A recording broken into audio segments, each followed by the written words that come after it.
Hello, it's me, Mayo Hosko, and welcome to my channel.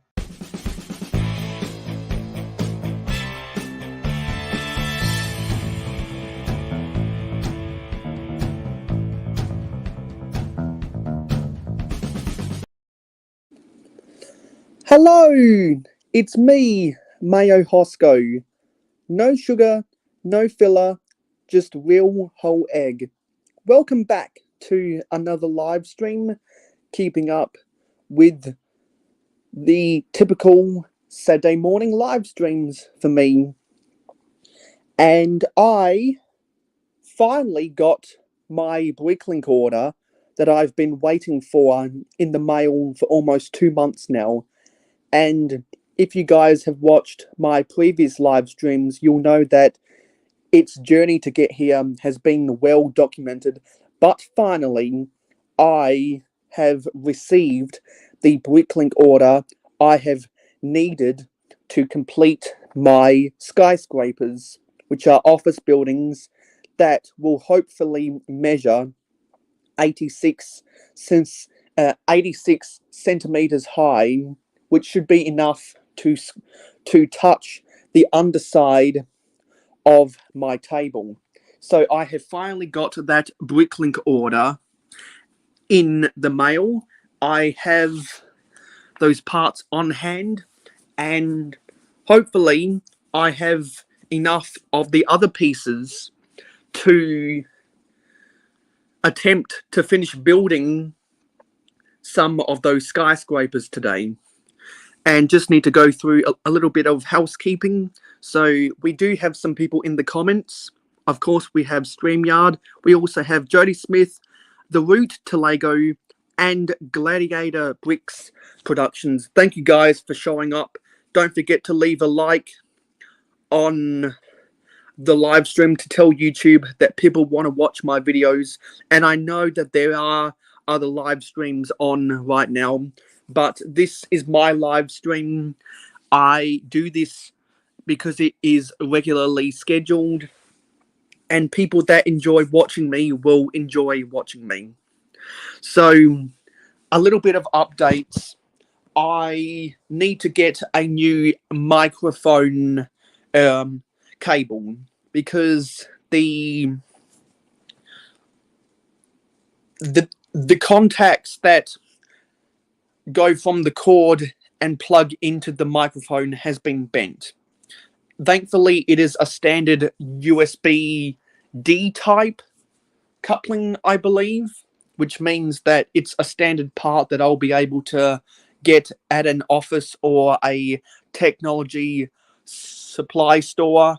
So it'll be fairly easy to replace that piece.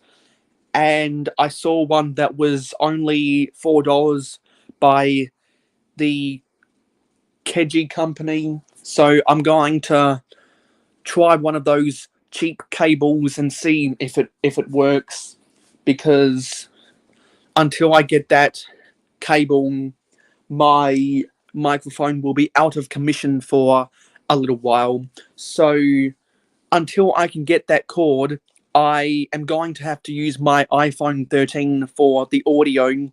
So I hope that the audio quality is satisfactory, and I hope everyone enjoys the show.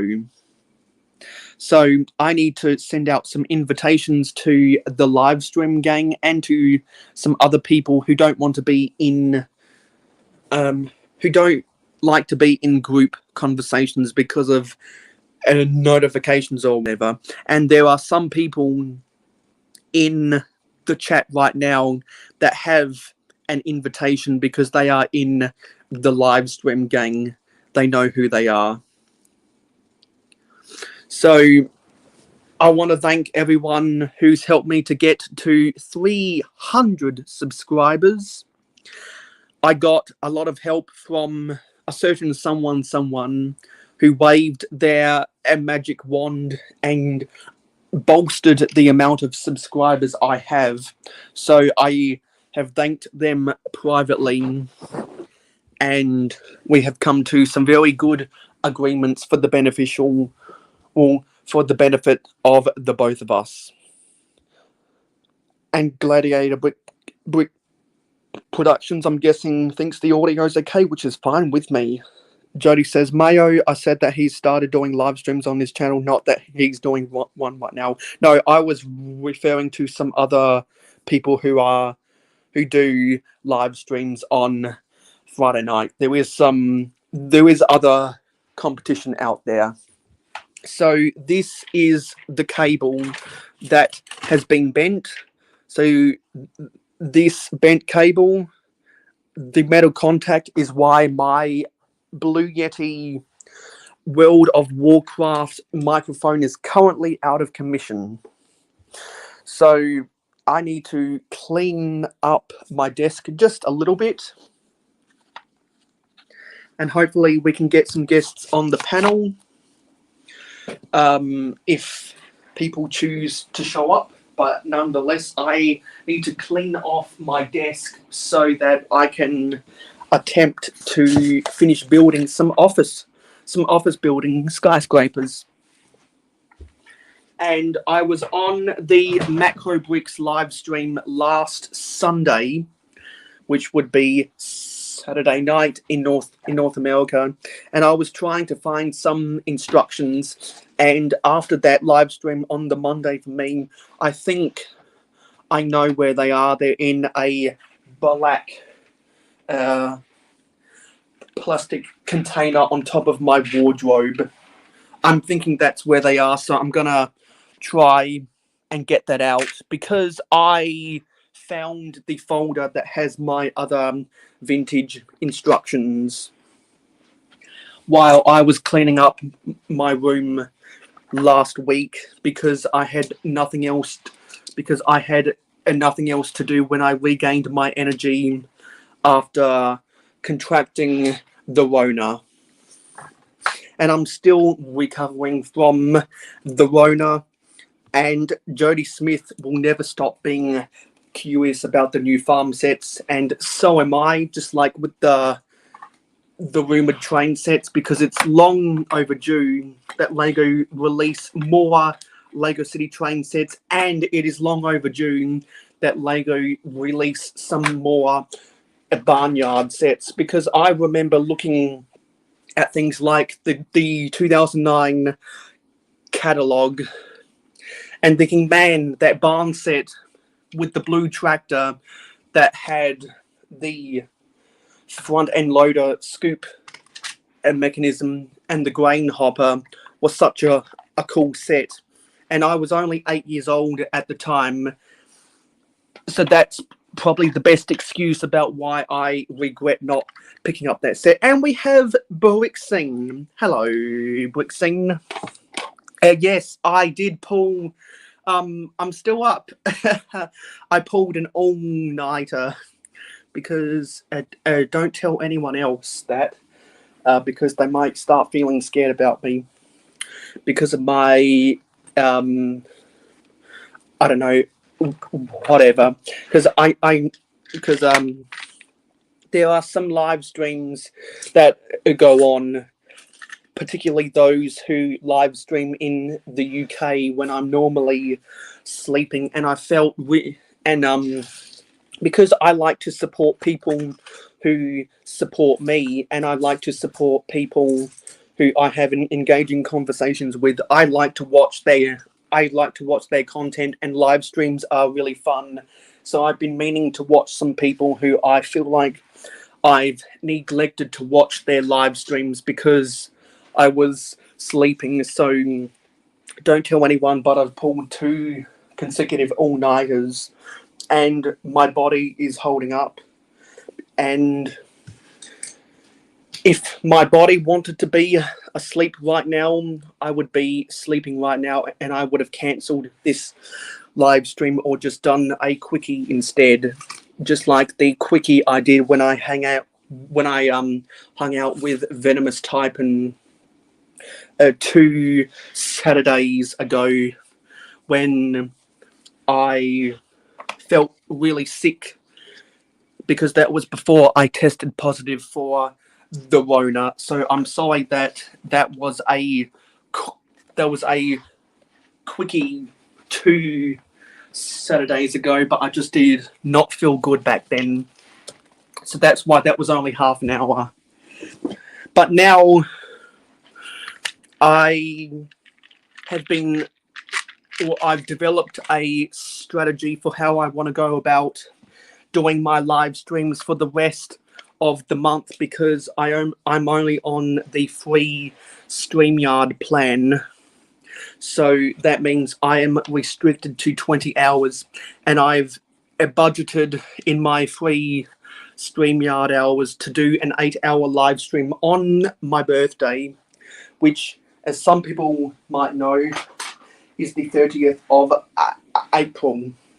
And I have revealed to my Patreon supporters a Lego store exclusive set that I bought from shop.lego.com.au that I will be building on that 8-hour live stream. There are some other sets that I've considered buying, and I'm waiting for double VIP points before I go and buy those sets.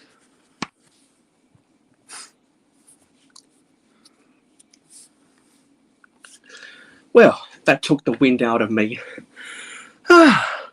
So I hope everyone's been having a good day or a good night wherever you are in the world, depending on your time zone. If you'd like to, well, actually, since we haven't had any strangers come into the chat, I feel comfortable enough posting up an invitation if anyone wants to come on. There's been no strangers. I will be building, well, now that I've gotten to 300 subscribers, I am deciding on, I'm deciding between 3 different Star Wars sets to build for May the 4th be with you. Oh, we have a guest, and it is Pandemonious Panda. Hey, man, how you going? Hey, Panda. I'm going good. A little late, but well, actually, you're a bit earlier than a guest would normally pop on here. Yes, I've been just going on a little bit of a soliloquy, so to speak, and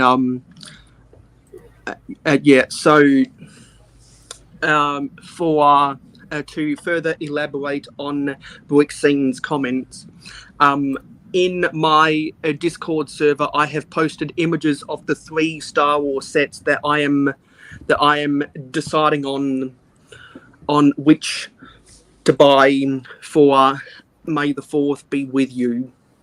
So if anyone would like to offer their recommendations of which set you guys would like me, of which Star Wars set you guys would like me to see build on May the 4th be with you, consider clicking on the link in the description for my Discord server and joining my Discord server, and we can go back and forth about which Star Wars set you guys would like me to build on May the 4th be with you. I've come down to 3 choices.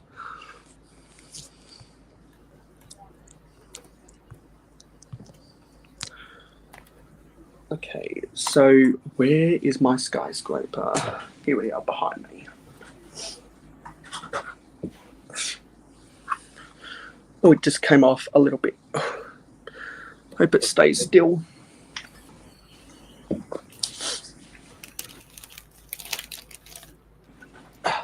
Okay.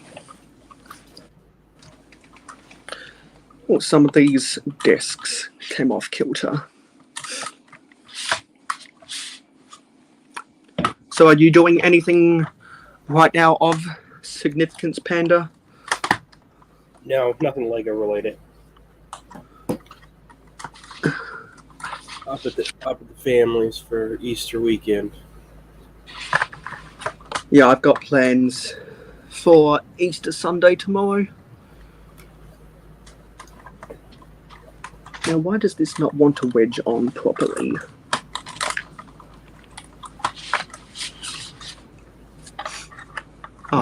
see why.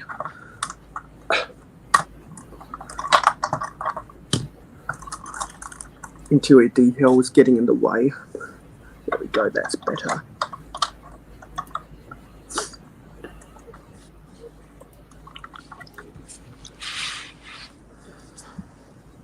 Okay, I'll angle this up. So there's almost the top of my skyscraper. So I'm going to go get the plates.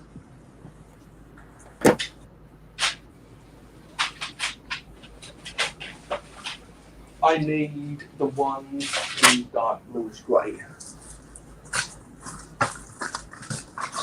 So there are the 6x16 plates I need in dark bluish grey. And I will quickly add to my Instagram story that I'm live.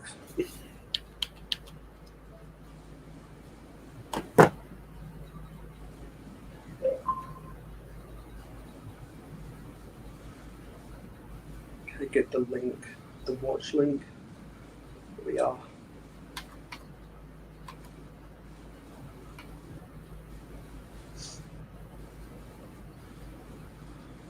We are live.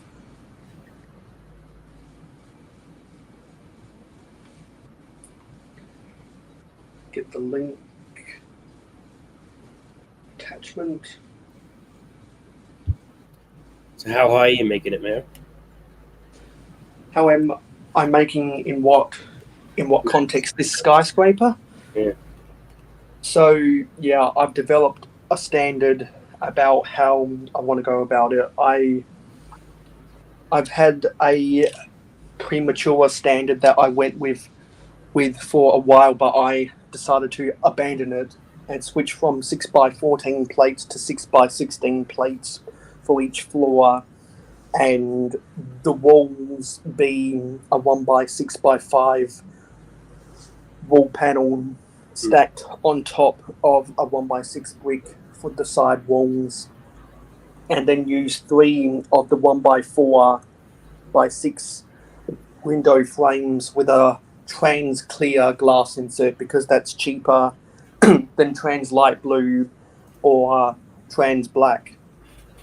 And then to divide the windows, have either 1x1x5 bricks stacked on top of a 1x1 brick, or if I don't have those pieces, just find different ways to make a column that looks fancy enough. So because I had a lot of parts on hand, I decided to go with the 1x1 cone bricks in the flat silver colour. But if anyone comes along with a better suggestion, whether it's in the YouTube comments, whether it's on Instagram posts, whether it's in my Discord server, or if you're a Patreon supporter and you have another idea, I'm always open to new ideas. But I think that the flat silver colour looks pretty good. Yeah, I think they look good the way it is. But I definitely know that if I had the 1x1x5, if I had more of those 1x1x5 bricks, then I would prefer to use those than the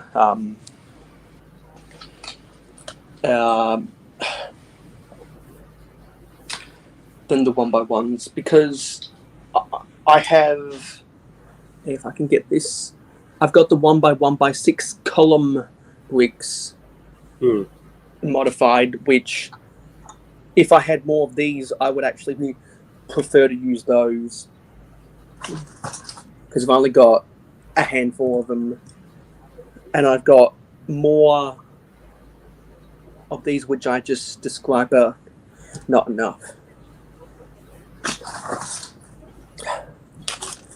So now that I have these plates, I can add them and we can stack this up, because my intention is to have at least one skyscraper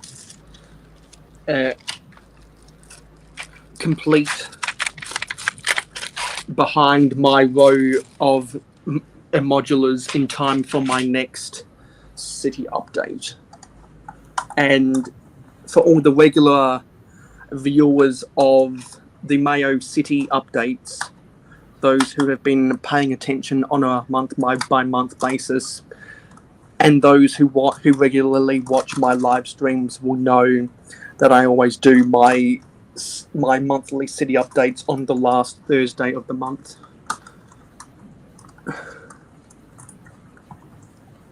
Okay. So we got another floor. Now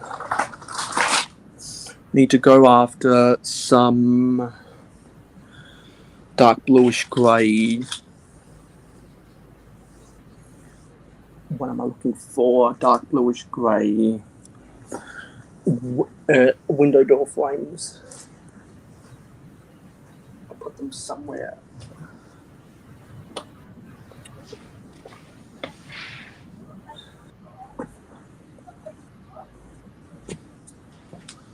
I think I put them in a box. They're the blue ones. But we need the dark bluish grey. Where are the dark bluish grey?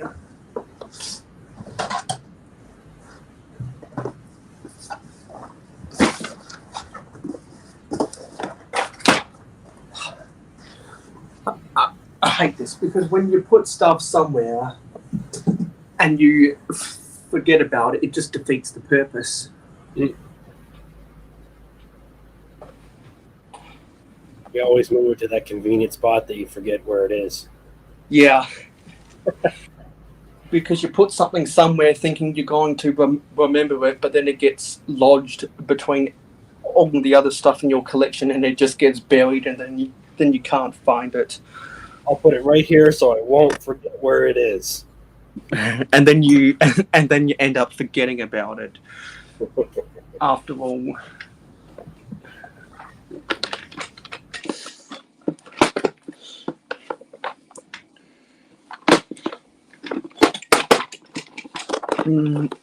Actually, I think I will need these white ones for my black and white skyscraper. So I'll keep those on standby.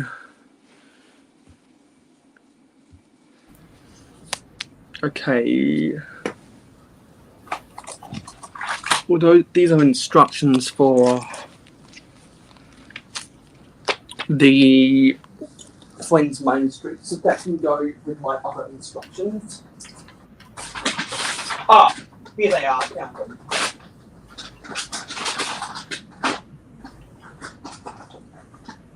I've got pad cups full of everything left, right, and centre.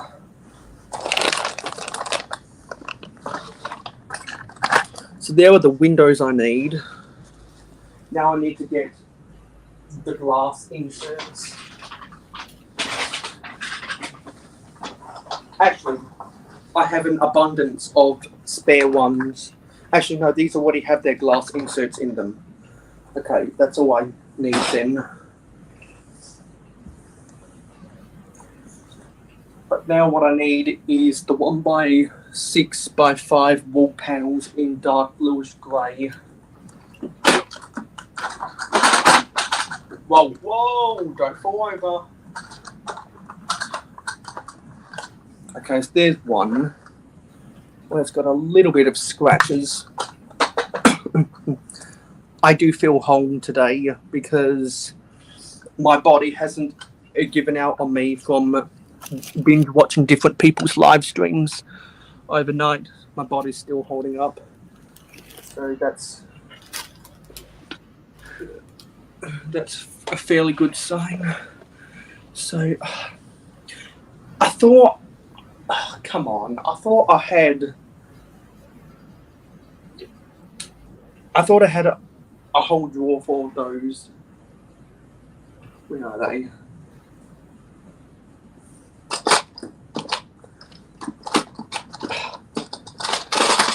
Come on, get out of here. Damn it.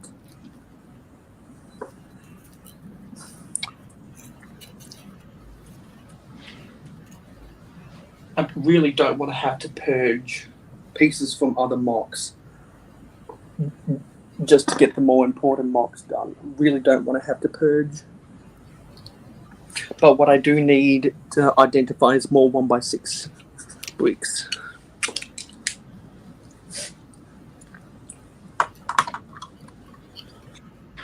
I think the more floors I add, the more I'm gonna have to angle this upwards.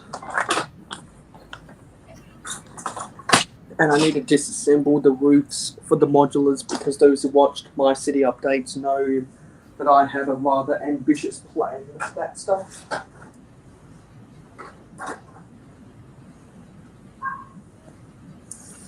And my neighbours have been noisy for the past 2 days. They have an annoying dog.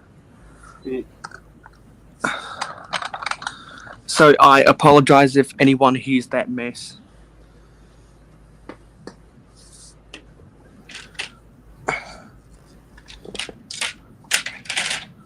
Got a whole bunch of base plates the other day.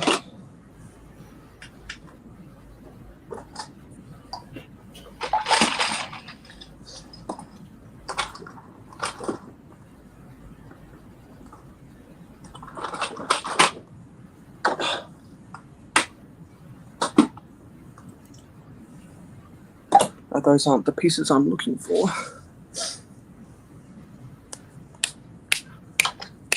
Where are they?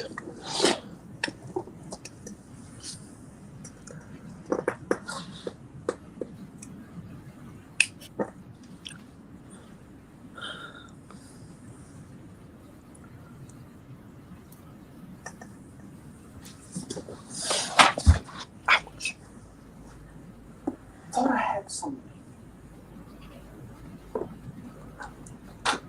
Not there. There's a train's clear.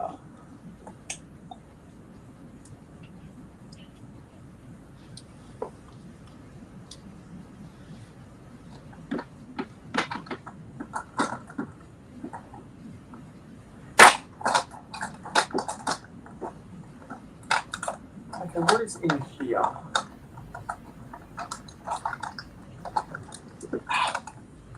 Stay still.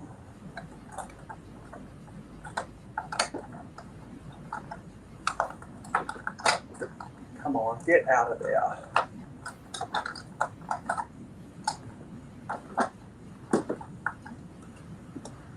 Too many parts in the drawer. Yeah, there are some drawers that are too full, and the pieces get lodged on one of the slots that holds it in place. Yep. Come on, and it ends up creating a wedge.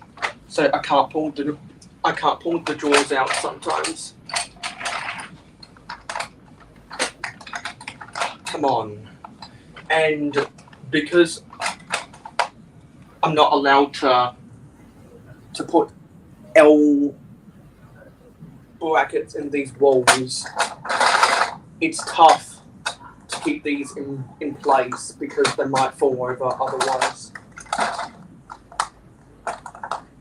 Yeah, those ones don't stack very well on top of each other, do they? Nah. No. And also because it's a brick wall and it's not a hardwood wall like a lot of modern houses are, it makes it even more challenging.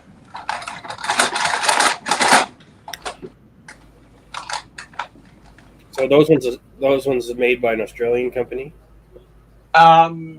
I think they're made in China, and I've seen a growing number of people both in Australia and the US using them. So I think people are starting to wise up that they're a suitable a suitable alternative to stack-ons or acro mills or something like that. And what's weird is that I've seen people using their Amazon affiliate links showing some of these things, but yet they're cheaper on eBay. So I don't know why Amazon wouldn't want to be more competitive with eBay.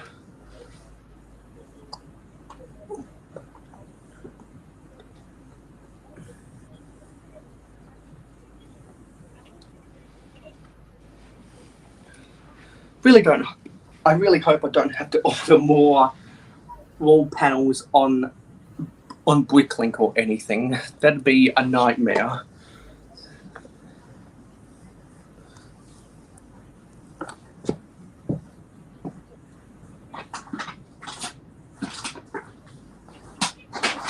That would be a nightmare.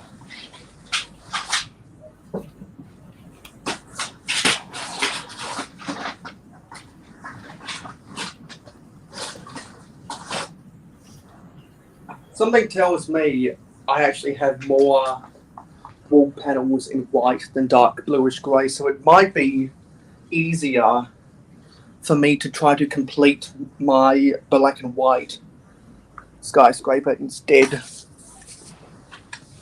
Oh, hello, Brooks, says Ayo Mayo, dropping in for a hot minute. Hey, Panda. Hey, Matt. Thank you for stopping on by, Matt. I know that you'll be going to bed soon.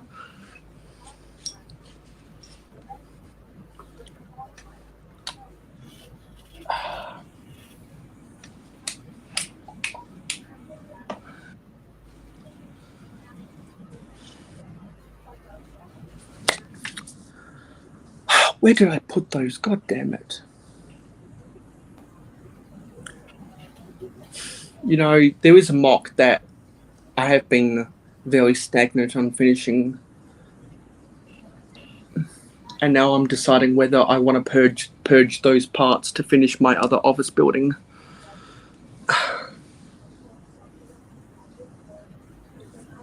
I thought I had a box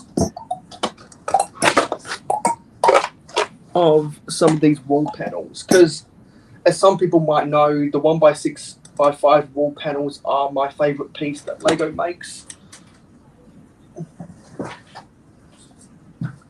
Okay, that's a bunch of spare pieces. That's the pieces I need to sort. And these don't belong here. Yeah, I found some similar parts drawers just like you have, only they're red and missing one of the buttons. They're probably made by the same Chinese manufacturer. Yeah. Because I think there's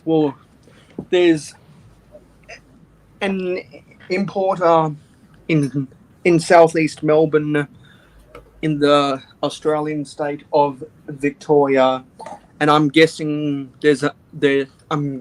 I'm guessing there's another importer somewhere in Colorado or something for the US market.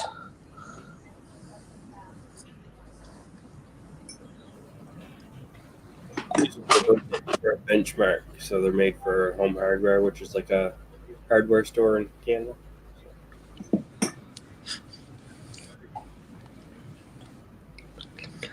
And I'm guessing if there is an importer in Canada, it'd probably be in Edmonton or something. Because it seems like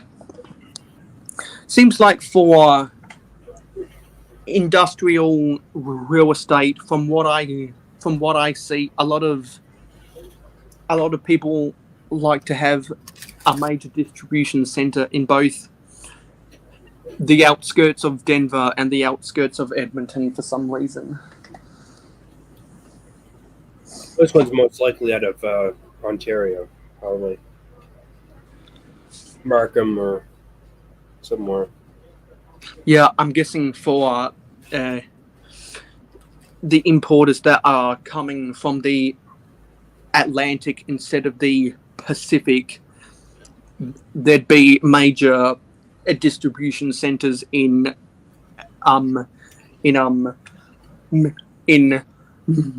Mississauga and the outskirts of Chicago. Those are the main distribution hubs I see. And we have a Macro Bricks. It says Ayo Mayo and good day, Matt. thanks for popping on by. You have an invitation if you'd like to come into the panel.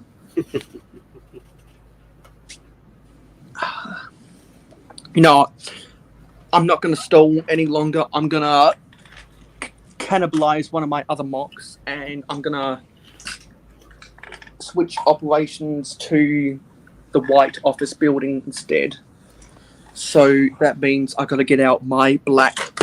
Oops. I've got to get out my black 6x16 plates instead.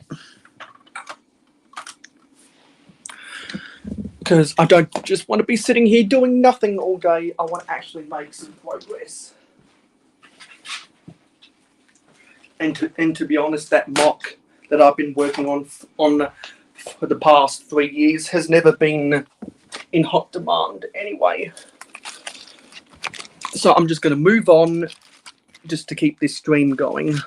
So I need glass inserts. So I ordered a bunch of glass inserts on Bricklink a while ago, along with window and door panels. I think I ordered some white ones, or maybe I didn't. See, I can never remember which exact parts I order sometimes, because there's so many different colours of so many useful pieces that I need. It's hard to keep track of sometimes.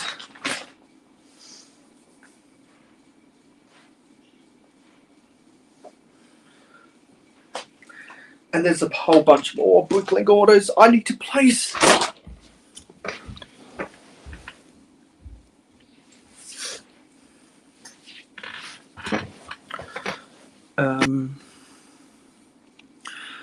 Okay.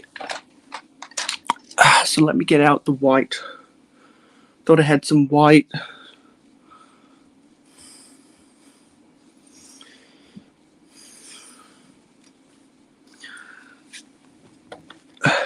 Yeah. See if these have the cross supports or not, because I don't want the ones with the cross supports.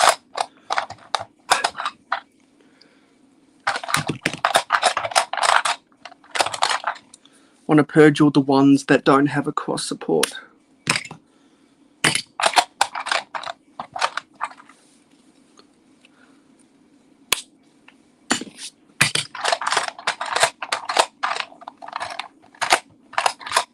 Okay. And a macro says, thanks for the invite. Wife has co-worker coming over that'll tour around. So next time, man. Okay, that's fine. Thanks for popping on by anyway. We appreciate everyone's viewership on the Mayo Hosko channel. Okay.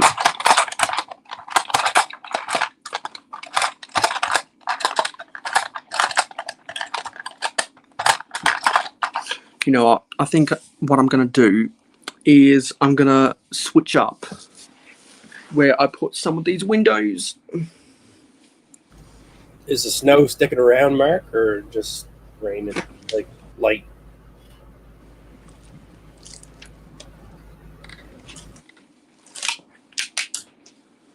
Or I could totally switch up my design and do a different colour instead.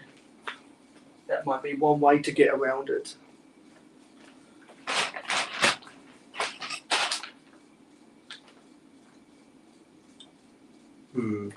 You know what? I'm going to experiment with a change in colour of this black and white office building.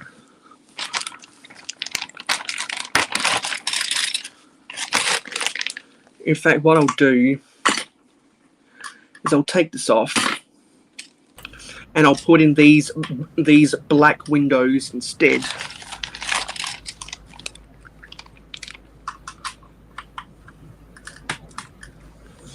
And I'll ask the viewers, which look do you want? Do you like better, the black windows or the white ones? I think for the time being, I'll replace them with black because that's what I have on hand. Yeah, actually, I think they look better black. But if I get any more responses that, like what Panda says, that Panda likes the black look better, I might consider making the switch.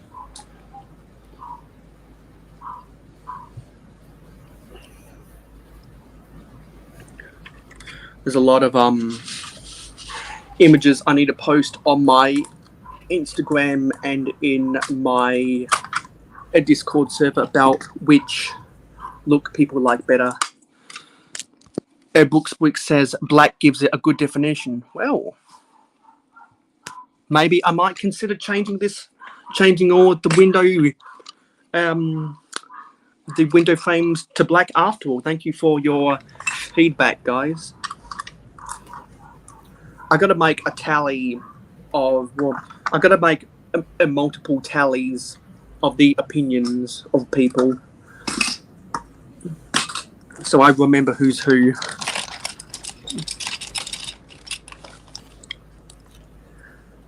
At least for this live stream, so far we have a unanimous opinion that the black looks better. So I'm gonna switch this up to black and see if it grows on me.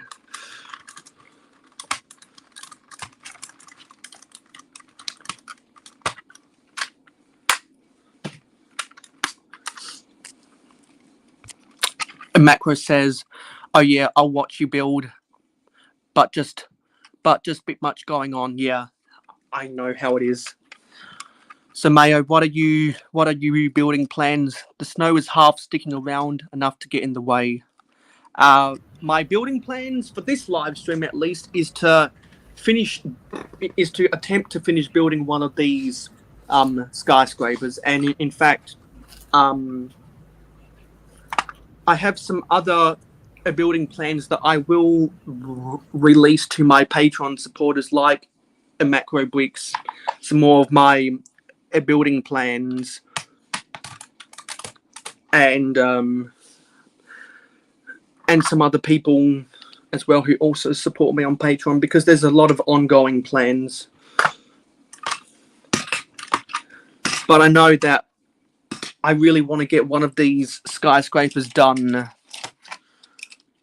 before the April city update, because I made a promise in some of my live streams and I want to keep that promise.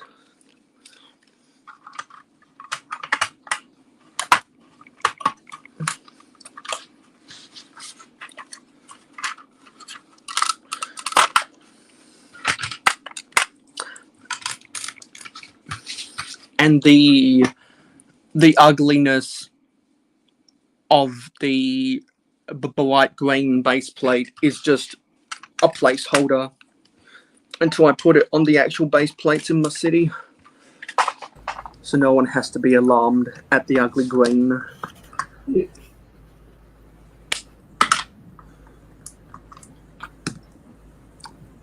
I think I'll... Actually, no.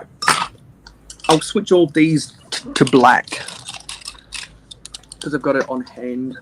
But as some people who have watched my live streams of me building some of my space mocks that were built specifically to get rid of some bigger Technic pieces in my collection, know that there are some odd colours that need to be changed in those mocks. So that's why all of my mocks I consider prototypes, because sometimes the color isn't always going to match, and I do like to let the viewers have a level of control about how I build my mocks. So I might think a color is okay, and if I'm not sold on that color, I might put it to the viewers or the Discord members or the Patreon supporters and whatnot, and get their thoughts, because I've done the same thing with my Lego trees, which are currently in a cardboard tray at the steps of my wardrobe. And got some good viewer feedback off of that. Probably the most common one was that with the 4 different designs that everyone wanted to see.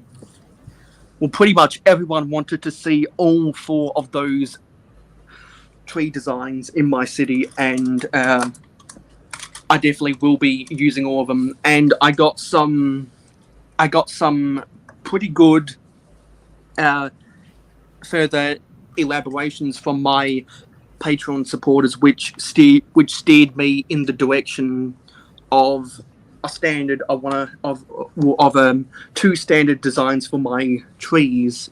If anyone participated in those live streams, #Lego Tree Huggers, and it was really fun getting the responses from the viewers, and so that's why I like to do the same thing with any of my mocks, whether it's space, whether it's a town building, whether it's a tree, whether it's a train mock, whatnot.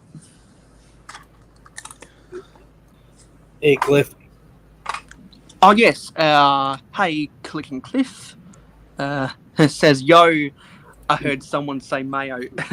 Yes, you have an invitation to come into the panel via the live stream gang if you want to, Cliff.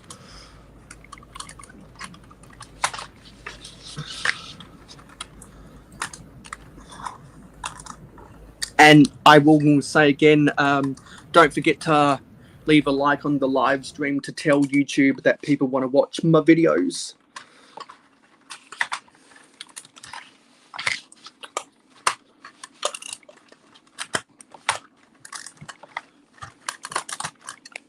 Got half a dozen people. Oh, hello, Tasman Bricks.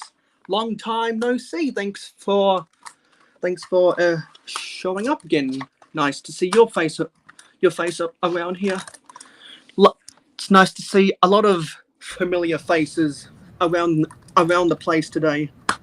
It means a lot to me. Hey, guys. Yeah, I saw. I've seen pretty much everyone's Instagram posts over the past month, and a lot of people are working on some really good projects right now. For those who aren't following Tasman Bricks on Instagram, you should definitely go and follow, because he's very busy working on his lighthouse, and it's really starting to take shape. And hello, Matt. How's it going? I got a good. quick 10 minutes, so I figured I'd show up and say that was a good brick scene, topics of discussion. I like that. It really was. Hey, Panda, Matt, Cliff.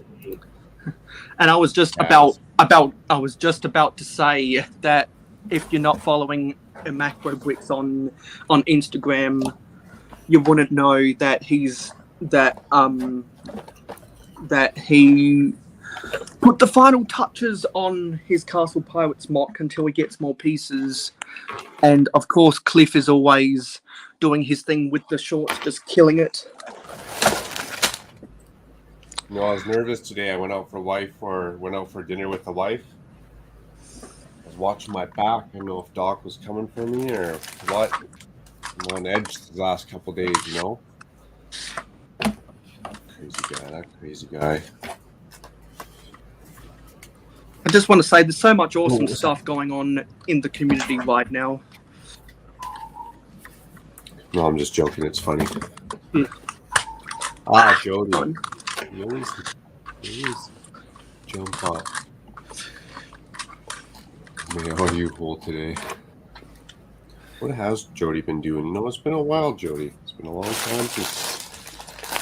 Yeah, Cliff brings up a good point with the stickers. I thought that was one of your better videos, Macro.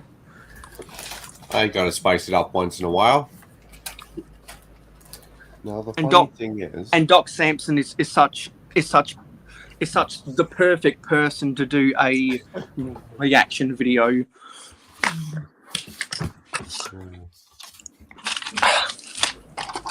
I just can't believe he thought I was lying about it. in the first place. No pictures, no proof, just saying. That's going to haunt me.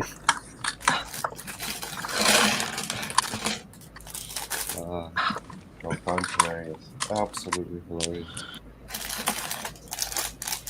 And Matt says, Oh, and Macro, you're thinking someone's going to actually come up to Canada and knock, you never know. It's a small world, man. and knock the door off for Doc?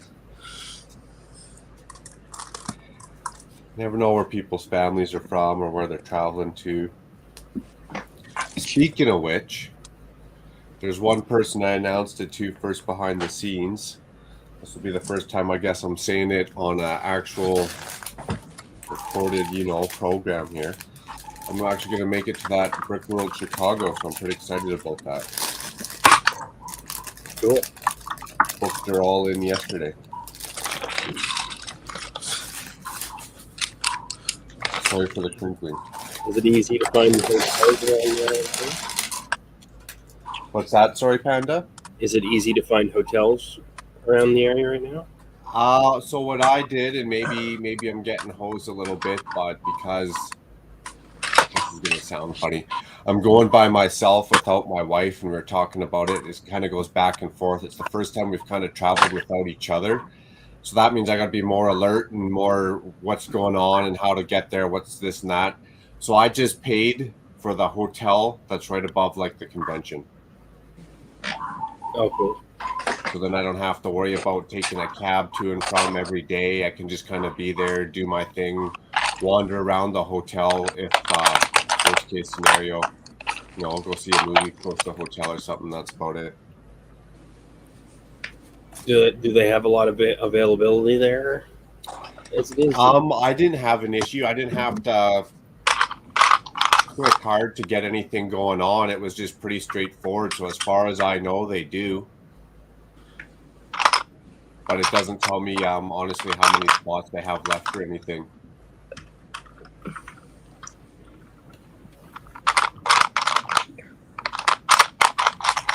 Nice, right on, Cliff. And then that's another one too. So the price for the hotel room that was there was the same price for one person or like for 4 people. So I was like, well, I'll just say there's going to be 4 people here, right? We'd be able to farm it out or have a hotel party or something. Oh, I'm sure there'll be a common room somewhere. Someone will have it. Oh, for sure. So I hope to see as many as all you guys there, as many people as I could. That'd be awesome. I'm attempting to try and go, but we'll see what happens. What's that? Sorry? I'm attempting to see if I can go, but I don't know how that's going to look out so far. Yeah, that's kind of how I felt too, Panda. Like I was a little concerned about it, but I was like, well, if I, put in the effort and this and that and whatever I can now, keep myself kind of on budget and not go buy crazy Lego or do anything else crazy. I was like, if I make a plan for it now, it might be better if I just try and wing it. That's just me, my person, with myself. So I was like, if I try and wait to the last minute, everything's going to start going up and I'm not going to go. So for me, I just booked it now and I'm going to kind of deal with it all as it comes. Mm-hmm. And hopefully it works out. Well, I started with booking that ticket, booking the hotel. They're going to take the 1 month or 1 day deposit for the hotel. And then the ticket was $100. And then the flight right now is going to be like $500. So if I get that all in now, it won't be too bad. And then I got, it's kind of a planned out, worked out situation that I can start knocking off as I go along. Work a couple extra hours here. Don't spend money there. The hotel rooms were? What's that? Sorry? How much did you say the hotel rooms were there? What's it going to be for the 6 nights? I think it was like one. I'd have to go back and look. Do I still got it pulled up? Here's my calculator. I'll tell you real quick. And they don't even tell you, that's the scammy part. They don't even tell you what the taxes are or anything right away until after you booked it all in, and then they tell you what the taxes like $17 a night or 15% or whatever dumb thing it is. Mm. So you're from Nova Scotia, right? Yep. Okay, so this is going to be American dollars. I guess we can convert it all when we're done. Yeah. Yeah, so the hotel is probably like $160 a night, $170 a night, and that's going to be American. Yeah. So all in, it's like, yeah, I don't know, $1,100 for the hotel.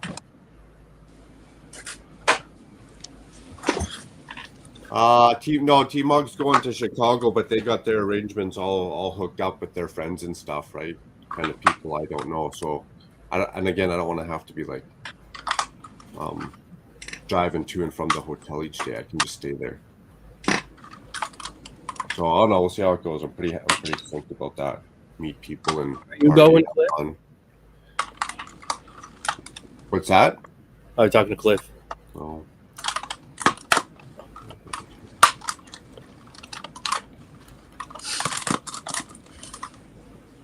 Oh yeah, we'll see how it goes.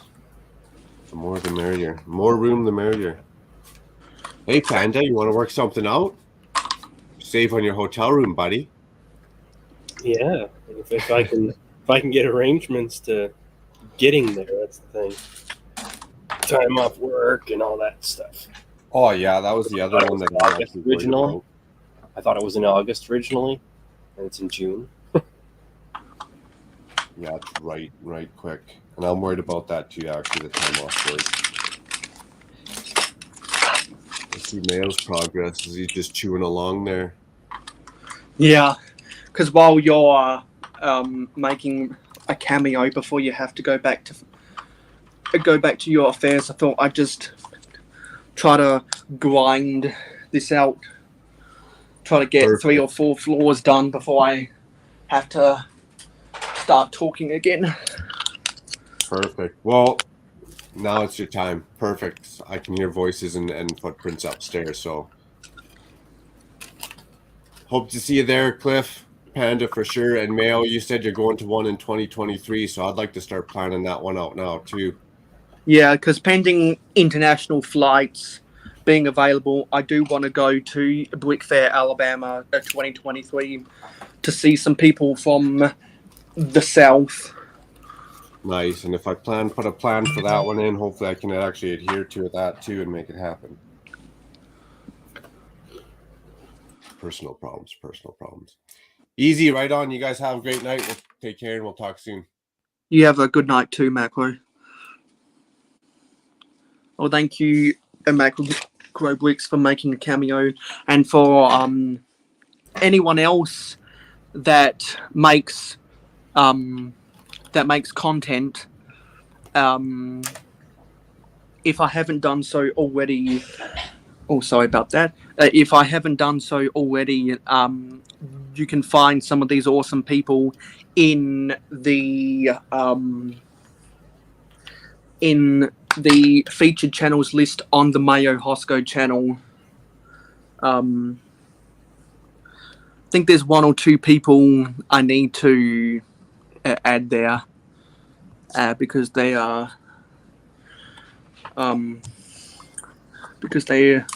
they've been more active since I first made that list. So I always like to whenever I see someone's name that I know makes content and I know is in the featured channels list on my channel, I like to give them a mini shout out.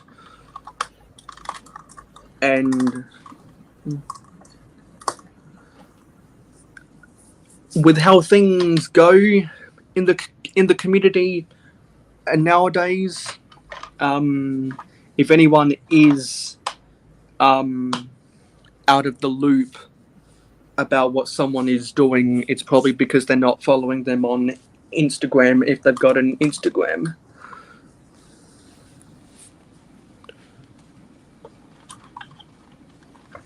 So I'm going to have to go back to the featured channels list and add a couple people. Okay. So Yeah, Jody. Hashtag live stream gang. So, how many floors do we have? We have 1, 2, 3, 4, 5, 6. We've got 7 floors so far. I'm going to need to get the tape measure or a measuring device and see how many centimeters that is, because we need to get to 86 centimeters per office building, so it can classify as a skyscraper. And I've run out of the 1x1x5 white bricks, so I'm having to use a stack of 1x1 bricks in their place. So those are more elements that I'll need to order from Bricklink.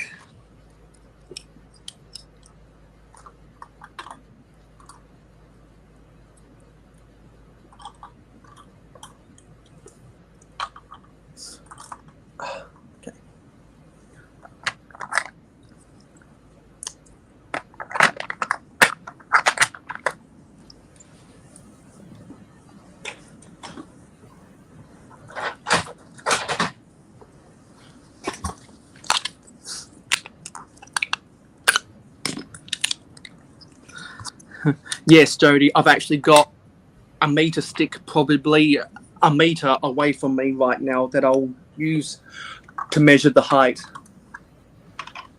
That was the measuring device I was referring to. You must have been on some of those live streams when I used it in the past. So that's the 8th floor.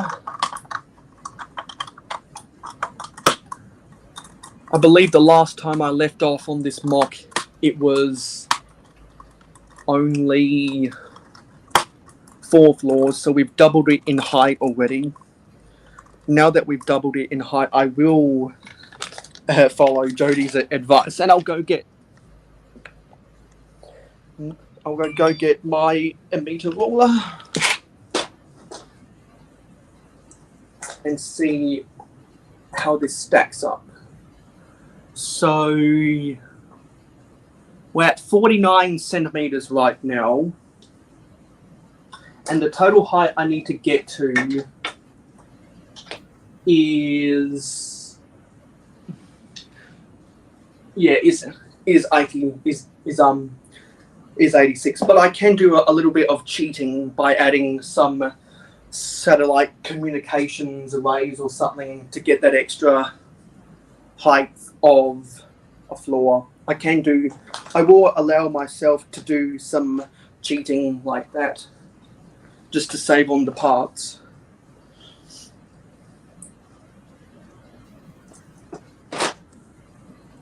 And I'll pretty much be walking all over the place to retrieve the parts to build this, because I would like to get the other 7 or 8 floors for this done on this live stream today.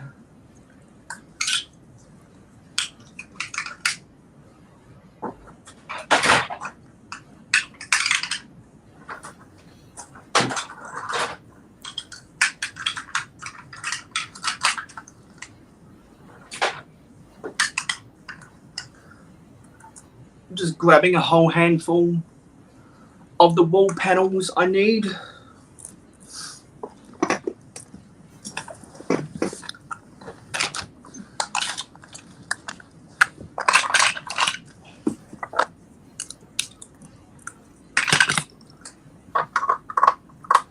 I think I need to angle this up again.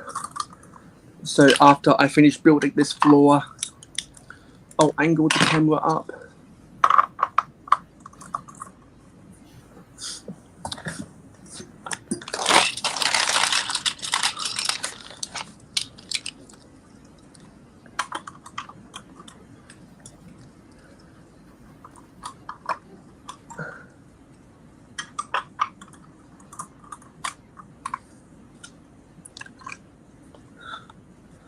I'm probably going to have to purge some bricks from other places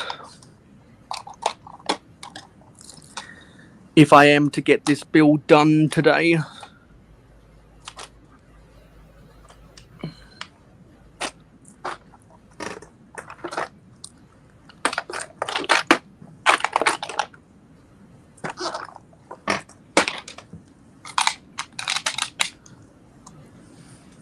Always seems to be the case. You can never have enough of the part you need.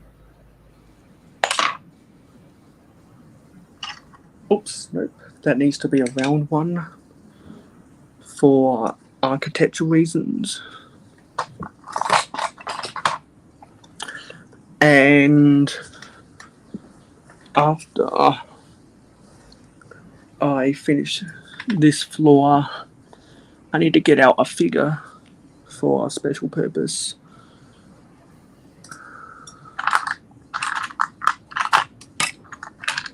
Okay, that's all the regular round ones I have. So I need to tap into these round ones over here. Jody says, Mayo, are you going to be putting an interior in your skyscraper? I'm not really emotionally invested in this skyscraper, so I'm probably not, but my dark bluish grey office building, there is an interior, because that was when I was on a Brick Hive stream a while ago now, I decided to use some of my Star Wars decorated pieces. So that's why that has an interior, but this one doesn't. And Brooks says, I'm headed off to sleep. Nice to see you, Mayo and Panda. Take care, guys. And take care yourself, Matt. Have a good night's sleep. A lot of the North Americans will be going to bed within the next 2 hours, as is the case.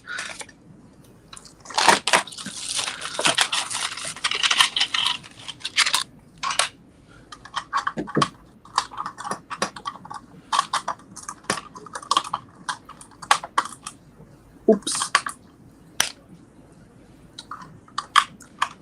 Nice to have so many people that want to stop on by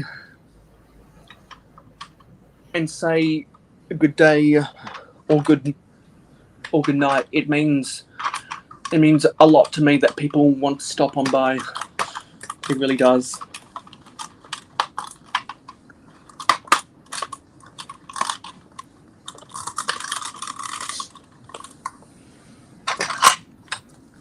Oh, and we have a Mama Lego in here. Hey, Mama. You have an invitation via the live stream, gang, if you'd like to pop on in, even if it is for just a brief cameo like what a Macro Bricks did. And Mama says, hi. Just a quick hi. Have Annabella here for the weekend. Nice to catch up with the grandchildren or the children.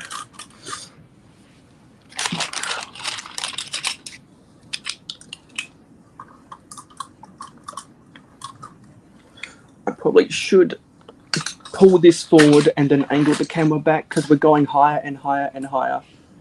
There we go.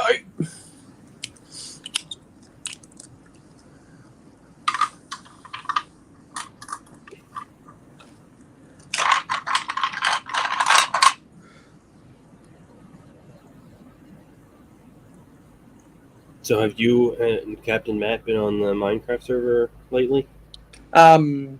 He's been dealing with some personal stuff right now, so he hasn't really done a lot with trying to get the Minecraft server fixed. And yeah, so I like to give him his space because he's just dealing with some stuff right now. Oh, yeah, okay. So nothing much really.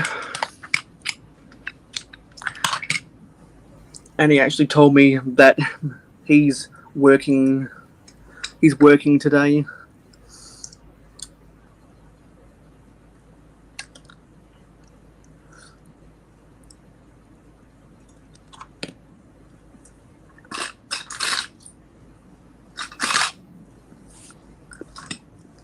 But I have thought about doing some live streams when I don't have a specific mock I want to do on a Saturday about trying to play some Minecraft.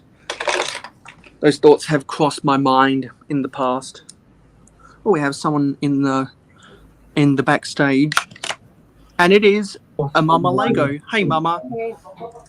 We have someone in the backstage, and it is a Mama Lego. Hey, Mama. Hi. We have someone- Hi. This is my granddaughter, Annabella. Say hi. Hey, Annabella. Hi. So I'm in the show. Yeah, we was really on a big tall Lego. That's so amazing. Yeah.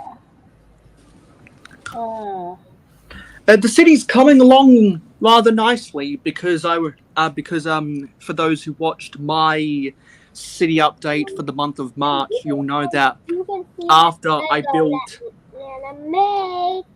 Oh, after I wow. built the Friends Main Street on that 8-hour live stream, I then put it in my city, Okay. and it looks rather nice in the city. And I do have some grand plans for that. So the city's doing just all right, and I was cleaning some other stuff, and so I made room for some other mocks that I want to make to add on to the city, and I'll reveal some of those details to my Patreon supporters after the live stream. Okay. Yes, okay.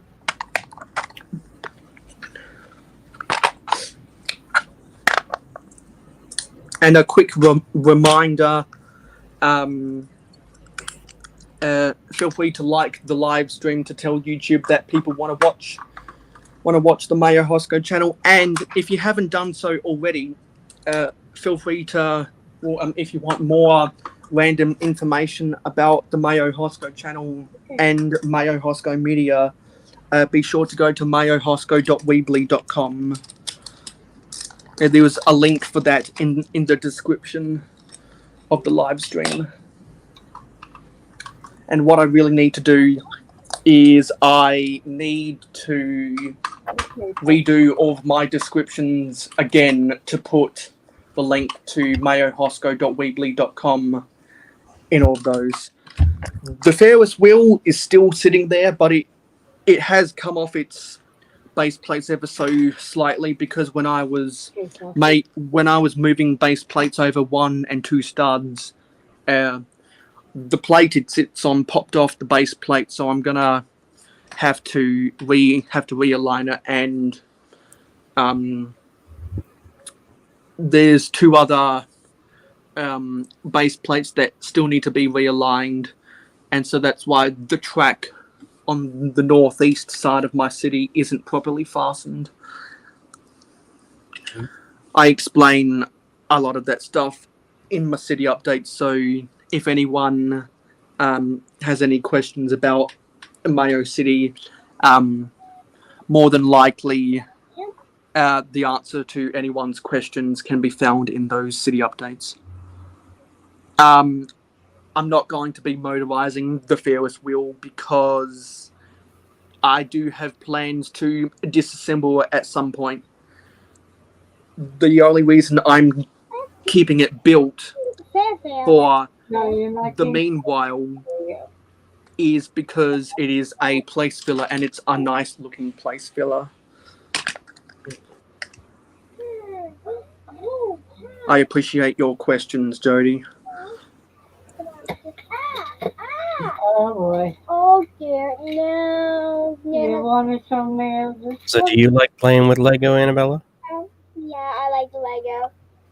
You Cool. like taking it apart, and after she leaves, kind of takes me a week to put it all together again. Yeah, it was by accident, and I did it by accident, right? You can do anything. Yeah, and Lego always falls apart, Anna. Yeah, it always falls apart. Yeah, things always fall apart. Sometimes with help. Definitely with help. Yeah, there's a piece over there. And I'm gonna turn it around. Yeah, with what Macro Bricks was referring to on his cameo a little while ago, we were talking about scalpers on Brixen's live stream with a Brick Stage Pass about 28 hours ago. We were talking about scalpers. I believe that set is still for sale. So if anyone is trying to sell that for crazy money, because it's not retired yet, they are scalpers. Yeah. And that just makes me mad that people are trying to scalp that set. Yeah, I just got the Main Street for the friends that I will do after she goes home. Not while she's here, because those pieces will go for a walk. You know what I mean? Yep. But she takes about 10 to 20 sets of parts while she's here for 2 days. So. And there, look at that tent. Yes, that's a tent. But I think we should say goodnight, Annabelle, because I think it's almost 10:30, and it's way past your bedtime. But you managed to get away with it. And when I'm going to sleep, I'm my baby. So I'll let you guys go. If I get her to sleep and you're still on, I'll come back there, okay? Sure, thanks for making a cameo. Okay. Thanks for putting up with Annabelle. Good night, Annabella. Good night. Good night, Annabella.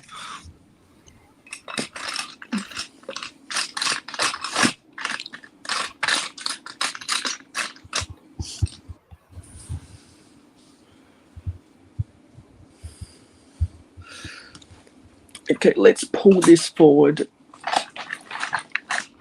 and let's angle the camera up even further. Now you're starting to see the roof. That's how tall this thing is getting.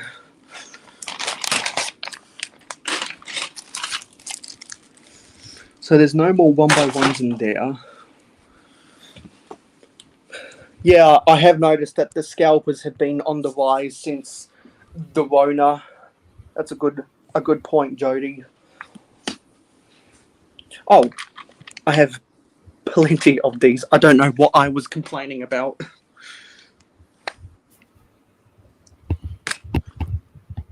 I've got plenty of these banked away.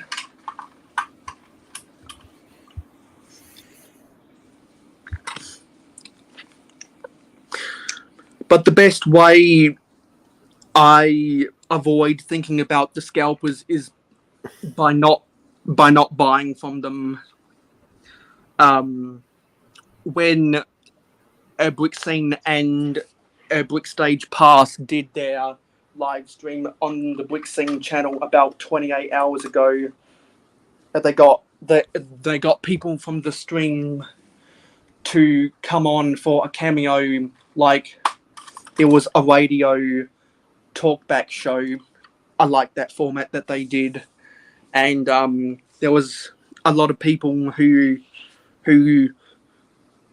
called in to the radio, so to speak, and complained about the scalpers as well. So if anyone wants to get triggered about the Lego scalpers, I definitely go.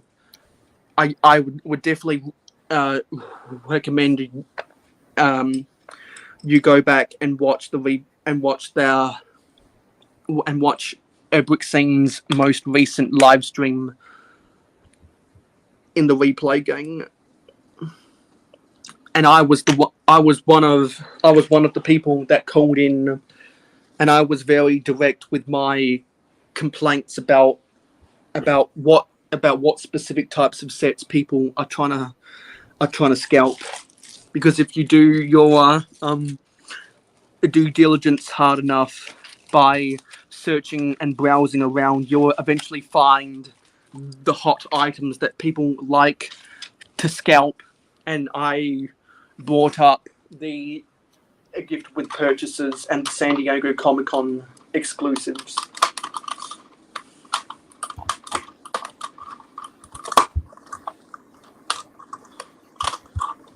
And my biggest reason for the complaints is the only reason the scalpers make a killing over on eBay for that kind of stuff is because the pieces themselves are common, but there's only one way to get the instructions and the box and the sticker sheets for those sets. And what do the collectors want?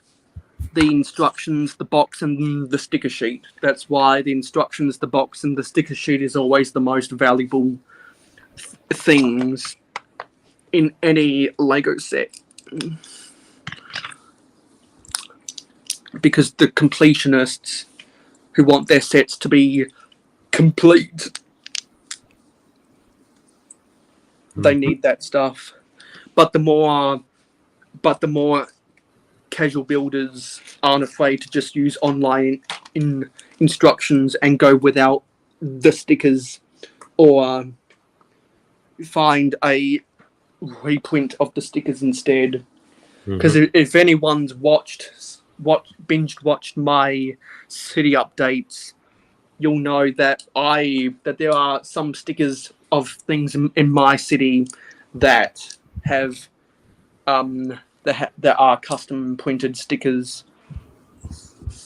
Jody says we were talking on Clickin' and Bookin' this morning that when is a Lego collector a collector and when is a Lego collector a scalper.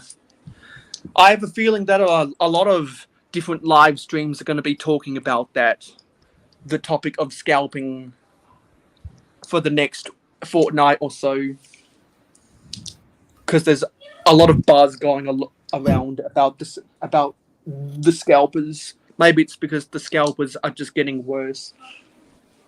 Be quiet!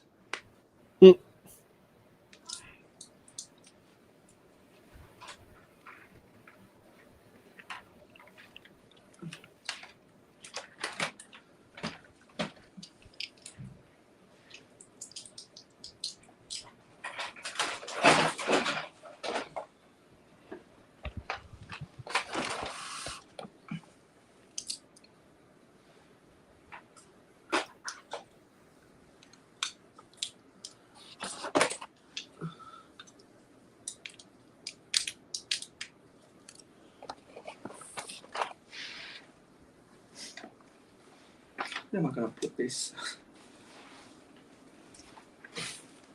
Going to maneuver around some of my storage.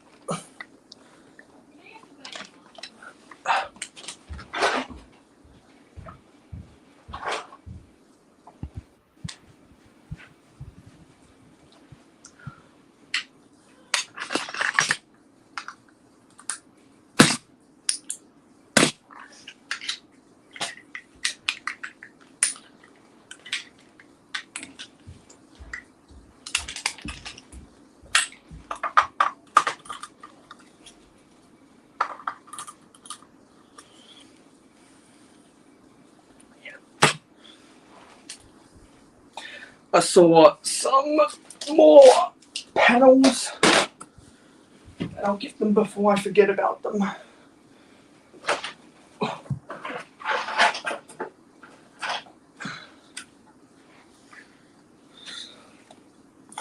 Put them off to the side on top so I don't forget about them. Jody says Mayo, and I say that because a lot of Lego collectors are justifying their scalping by saying that a lot of sets are retiring too soon. Yes, I could go on a whole rant about how I feel that Lego is very quick to discontinue a set and then come up with a new design for the same concept. That really grinds my gears, because back in the old days, it was a guarantee that a set was going to be on the shelves for at least 3 years. But nowadays,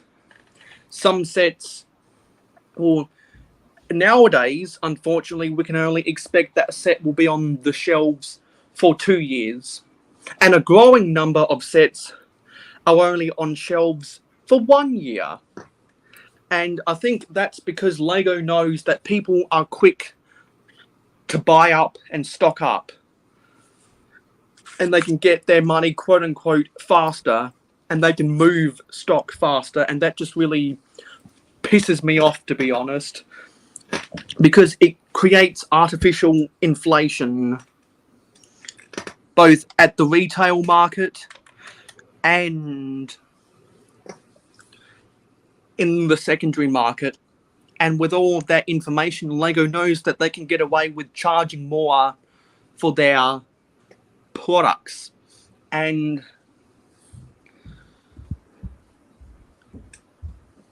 across the world, we know that the world is going through an inflation crisis right now. A lot of countries are experiencing their highest amount of inflation for a couple decades now. But what's worse is that prices of Lego and other hobbies, the other one that comes to my mind is Hornby model trains. They have used the increased shipping costs as an excuse to hike up their prices, and it'd be fine if their price increases were comparable with the rise of inflation, but they're charging more. Well, prices are going up more than the cost of inflation, which means that things get more expensive more than what they should be, and that's where the cost of living goes up, and therefore people's affordability goes down. But if I were to do a big rant about that, it'd be on one of my alternate channels, because I wouldn't want to bore people to death about that stuff, or I do it on a private conference call with a bunch of people instead. We have a Macro Bricks again. Well, thanks for having me again. Much appreciated. Good to see you again, Panda. Yeah, Awesome. anytime you want to make a cameo, I'm always going to be quick to get you back on. Hey, that's nice of you. That's nice of you. Cameo. Yeah. And Mama Lego made a cameo because Mama has her granddaughter over who made a cameo herself. Oh, she's got to get that blanket rolled out so she doesn't get those missing pieces. I mean, her granddaughter likes the Lego as well. I always like seeing people in the community getting their kids into the hobby, because it means that the new generation is there, and instead of playing Roblox or Fortnite, they're building Lego instead, and that makes me happy. Oh, that's a stretch. Because with everything that me and Jody are complaining about with the prices and the dirty business dealings, if there's no new generation of consumers, that means the market size gets smaller, and therefore the prices will go up even more. So it always warms my heart when I see AFOLs getting their kids involved in the hobby. Hey, that's a solid point. That's right, because if you don't want that market drying up. Yeah, solid point. Because I remember conversations around just after Adpocalypse, when Fortnite started getting crazy popular. There were some people really scared that Lego might not even have a new generation of kids coming into the hobby, and that was scaring a lot of people, because there was some people saying that Lego should go full on in the direction of AFOLs. And when any company has to go through that same business model, they know without that new generation, their chances of going extinct is more and more likely. Yes, that's a valid point. It's not necessarily like artwork or it's even sports memorabilia, because that's always probably going to stick around. Lego, that's a good point with Lego. If you don't keep that next generation, the next generation going, especially with new technology coming out to compete for that attention span. Wow, absolutely. Now, I guess the next question would be, has Lego tested that time, and do we feel confident about that? That'd be the next rabbit hole we're going to go down, no? I'm feeling more confident about the next generation than I used to. That's I think good. maybe it's because people are making it more public that their kids are getting involved in the hobby. Panda, how do you feel? The same. Gotta keep the next generation going. So they're your future for sales, even from a company's perspective. You got little ones? No, I don't got any. I don't got any kids. Yeah, me neither. Sorry, guys, I'm not helping us out on this one. If I had kids, I'd definitely be getting them into Lego now. They don't have to be your kids, Mark. No, but I'd be helping the overall neighbor's population kids. if I did, yeah. Get the neighbors' kids. Get them involved. That's a good idea. Start converting them one kid at a time. Those conversations remind me of the Simpsons one of the Simpsons episodes where Krusty the Clown sprinkles nicotine on the kids' meals to get them addicted to the taste, and so that they associate the taste of nicotine with the Krusty Kids meals to get them hooked. That's what this whole that's what that diversion reminds me of. I can't remember the exact scene, but if I ever do find it, I'll be sure to screen record it and use it as an Instagram reel. Sounds good. That's not the tobacco one, is it? Where Homer I was can't growing remember the scene, tobaccos? but I'm sure if I Googled it on YouTube, I would be able to find it. Homer's growing those tobacco tomatoes. I haven't watched Simpsons for a while. The last one I did kind of hit the nail on the head, and I was killing myself laughing. I haven't watched it in a while. I don't think I've seen that one. We grew up on it as a kid. We were always looking forward to this good old Simpsons episodes.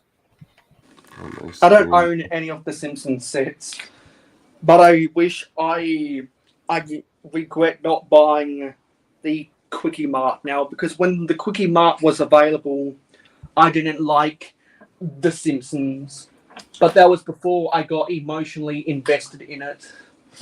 Well, it's a piece of pop culture artwork, that Quickie Mart. Okay, how's this going on here? Oh. Because I always see it in people's cities, and it just looks amazing. And some of the cities that come to my mind is a Brixie and a Dr. McBrick.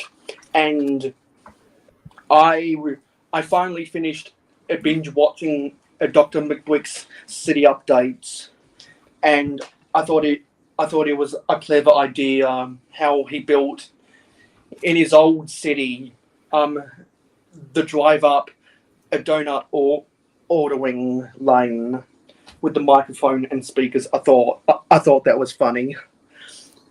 Funny and pretty darn clever, absolutely. And it's those little tiny pop culture references that just make me want to build more scenes with the minifigs in my city. I love people's different modifications and ideas they get too. Like, that's the other fun of the artwork of the Lego.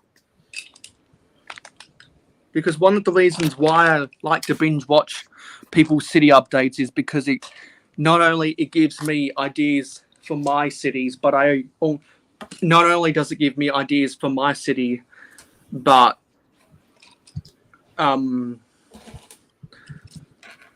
it also makes me appreciate building cities even more. Agree.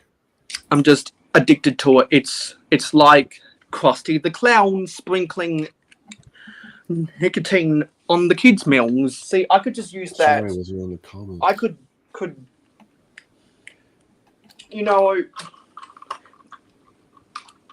if I was really creative, I could name that as a paradigm, like when I came up with the James Dolan paradigm. Yeah, And we're talking about that too, Jody, on the brick scene. When is a scalper, an investor, an investor? maybe if I devote some time in the next week, I can come up with the tobacco kids meals paradigm or something. Because I've told my parents that for my 21st birthday, I want to get a whiteboard that folds up so I can do live streams and pretend to be an analytics professor or something to outline all of my crazy theories. And if I wanted to get an Albert Einstein a costume, that'd be the perfect setting to stand in front of a fold up whiteboard. Because I already do the same thing with some handheld whiteboards with sports with the X's and O's, but I need a big whiteboard that can stand up, that I can stand in front of, and so I can have the camera on the tripod looking at me when I draw on the whiteboard. Well, that would be right up your alley, getting the sports. Because if I wanted to make an all sports channel, I could if I wanted to. I just don't have the time right now.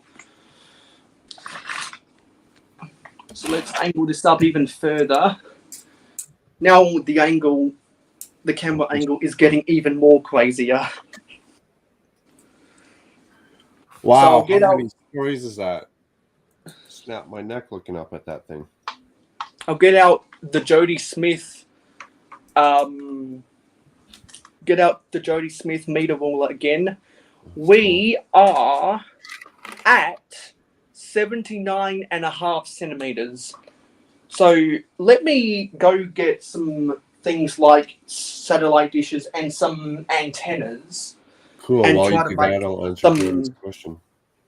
Try to make some satellite communications arrays, and I think this skyscraper will be tall enough. Wow. Jody says, Mac, a lot of collectors are justifying that scalping these days by saying that Lego's discounting sets too quickly, but my thing is that doesn't still make scalping right. Yeah, and I guess for me, I said that the difference for me, scalping and investing, is if I want to invest in a set, I'm going to get one for myself on day one, realize other people want some, let them get them. Next week or 2 weeks, I'll go back and get another one or two. And then I'll go back a month later, and then I'll go back 3 months later, and then I'll go back 4 months later and get a couple more, while I still kind of share the pie with everyone else. That is Lego investing to me. Scalping is when I go in there, grab all the pie for me, sell it at an absurd amount more money, and then these people go, well, that's okay, I'll just wait. And I go, okay, I'm going to go grab all that pie as well, because it's a limited market, and I'm going to sell it for an absurd amount of money. To me, that's the difference of scalping and investing. I'm sure there's going to be a bunch of Because then it came down live to stream you can't topics say on who's all spending the on regular what. live streams over the next 2 weeks or so that are gonna discuss scalping like crazy. Yeah, look, Rich at Brixine started a trend here. We're all going nuts. Yeah. And that, I guess, depends on what Lego releases and how crazy people go over it, because no one's going to care about scalping if all the sets sucked, right? But if it's Lego starts like listening to people and then scalping, and I don't know, maybe that's just the world we live in. Back Because to who knows. oh, the battery's running low on my computer, so the camera might go off there. But luckily, I'm on my phone. Yeah, so I think since everyone gets triggered about scalping, I think you could literally do a 24-hour. You could literally do a 24-hour live stream with, let's say, 96 people. There's probably about 96 or so active people in the community right now. And that's just the live stream. That's awesome. You do a 24-hour live stream.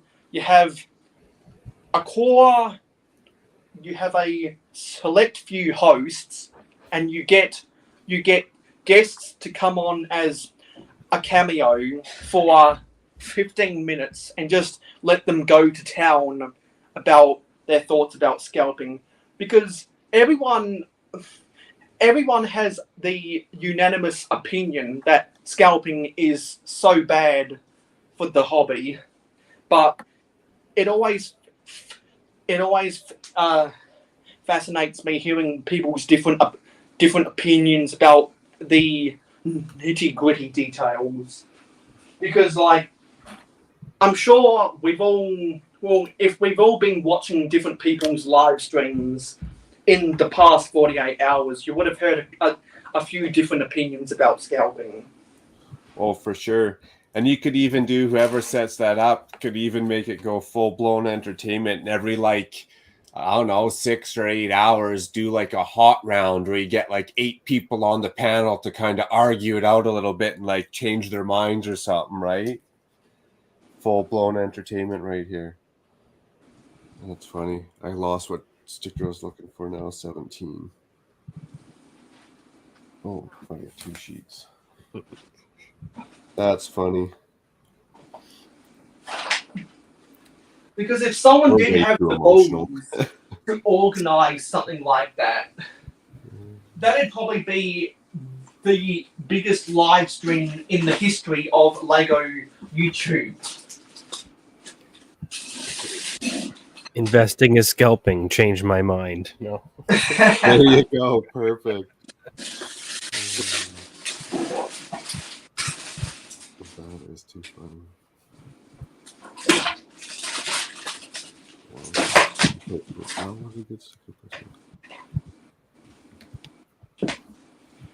Because this is the first 8 wide speed champ set I'm building, it might as well be the first stickers I put on a speed champ set.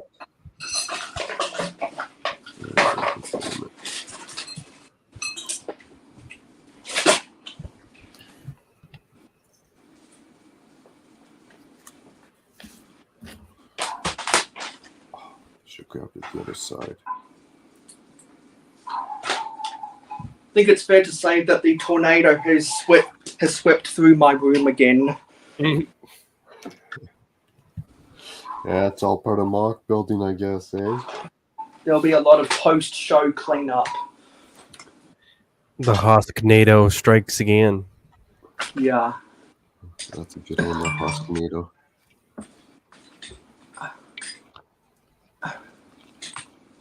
Go get this sucker plugged in.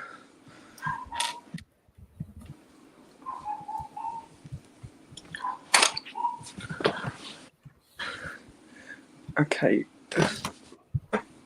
I need to find some antennas. How long are you streaming for, Mayo?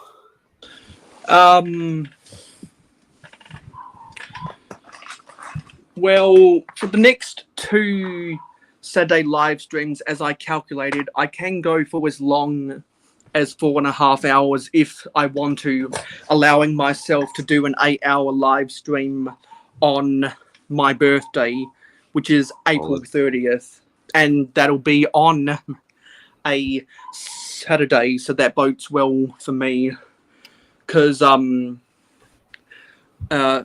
as I'll explain to my Patreon supporters after the live stream, I already bought a set that I'll be building on that, and I hope that before then there'll be a double VIP point so that I can go out and buy the Daily Bugle, because I told my Patreon supporters a long time ago that I thought that'd happen. That when there's a double VIP points, I'll go out and get the Daily Bugle. That would be a score, Mayo. Absolutely.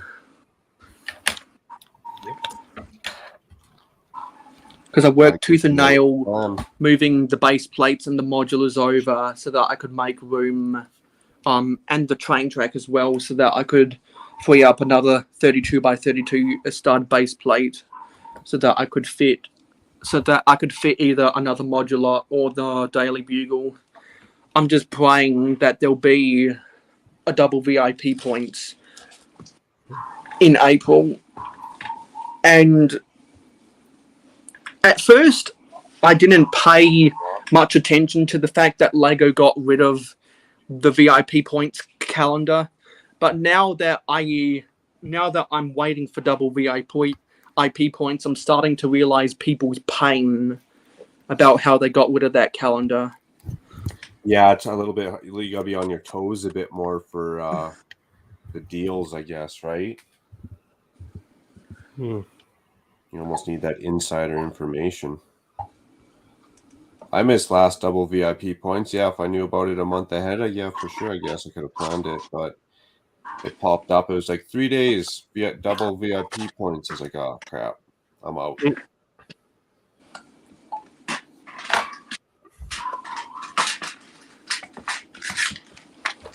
Yeah, they don't want to hold themselves to a schedule. No, I guess they don't make enough money. They had to cut back on helping anyone out. God, that dog is driving me crazy. Didn't want to work with their customers. Did I miss a piece there? No, we're supposed to have that little... That dog in my neighbor's house will not shut up. Oh, we can hear it. I can hear it. I was about to ask you if that's your own dog. Oh, sorry. Big samples. Oh, wow, there are people buying up multiple copies and selling them for over 1,000. Interesting. Yeah. And if you can't get one because everyone keeps scooping them up, same thing, right? Kind of grabbing all that pie at once. See, I was lucky. I wasn't into that Titanic. For some reason, the sets I want aren't getting scalped. Knock on wood. All the Lego I had, Annabella Tornadoes tonight and tomorrow and Sunday. There's my face. Let me reverse the camera. If I'm not mistaken, I believe that Lego. Too. I'm an idiot. I forgot to put the banner up. Oh, it doesn't mean you're an idiot. It just means you forgot.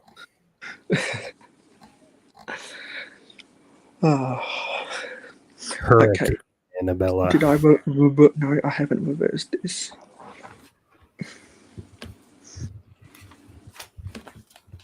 Let's go to back camera.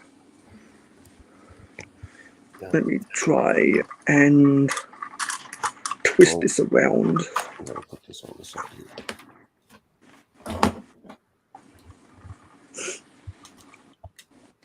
So just put a basic satellite dish and antenna up top. Nice. Make it simple as possible so it looks vintage Lego. You got any? So there's the whole mock top to bottom. That looks awesome. It does. And from what Panda said earlier, and from what Brooks Bricks said earlier, the black windows are starting to grow on me. Yeah, I like that with the white, the black windows, the white, and the little round pieces up and top and bottom.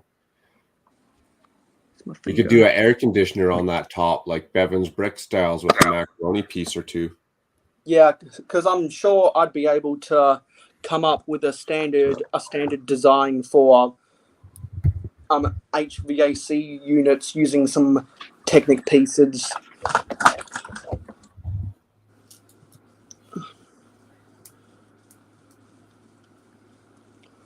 Okay, gotta reload Pieces, there you go. StreamYard on my computer. Luckily, when my computer powers off, it doesn't shut down, it just goes onto hibernation mode.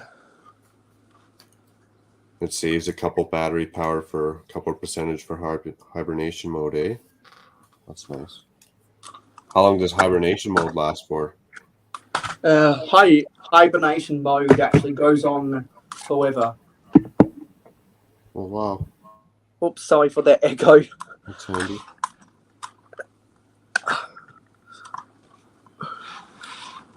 Okay. So, yeah, there's the most obscene... There's the most obscene angle that I can possibly show off, just to illustrate how tall this thing really is. And you know what? I think from the conversations that have gone by today, I think whenever I get out the meter ruler, I think I'll say proudly presented by Jody Smith or something like that. Proudly presented. The one, the only.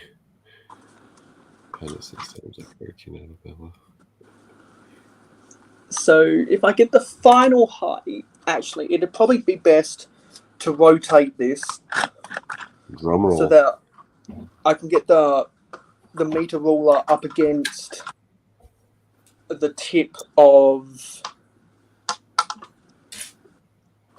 the satellite dish.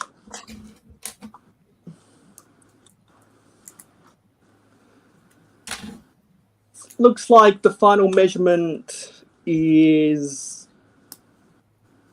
about 84.5 centimeters. And that's good enough for me. Does it fit under your table still? It's pretty tall. Yeah, because as long as it's under 86 centimeters, it'll fit under my table.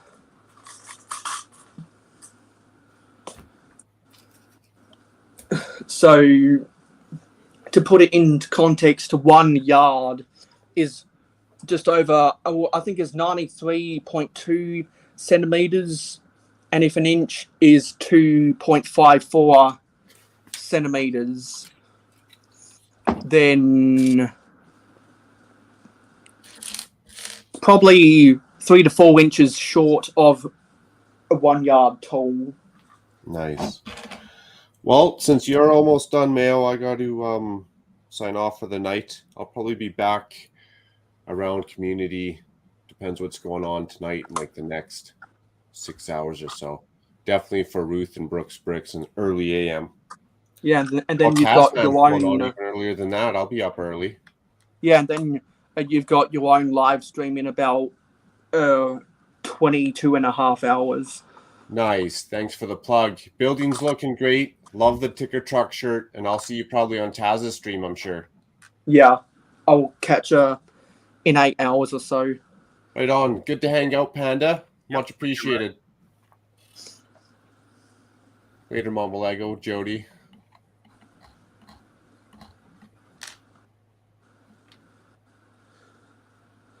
Have a good one, Macro.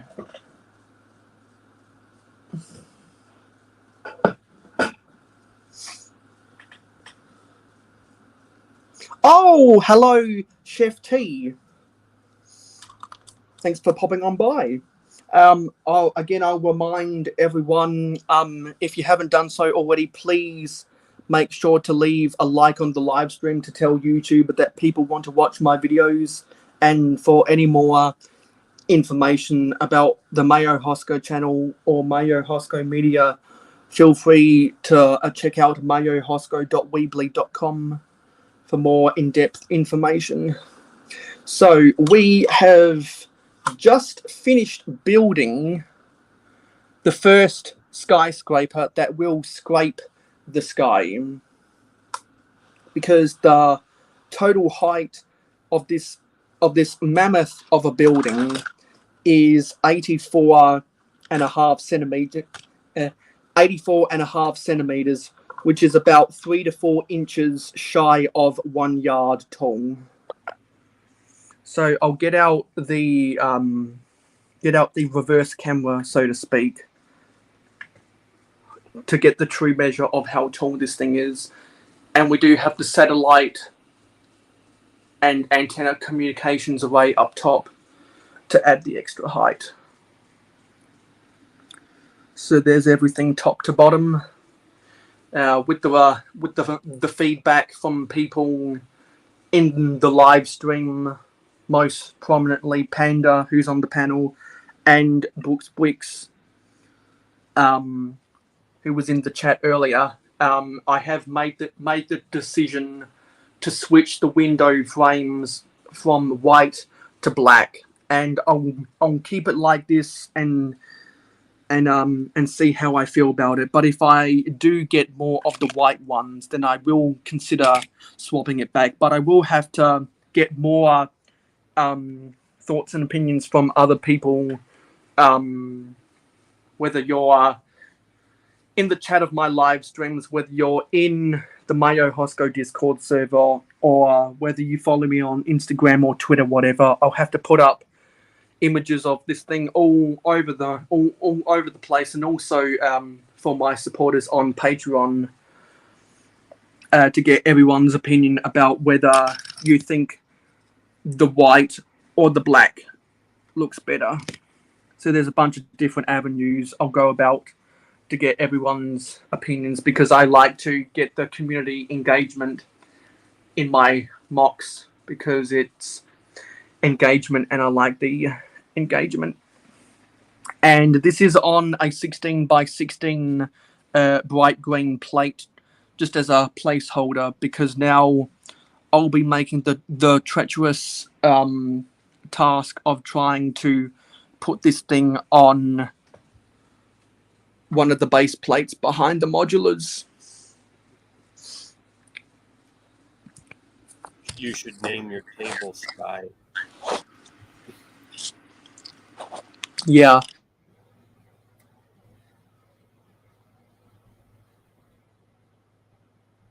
Oh. Can't hear you, Mayo.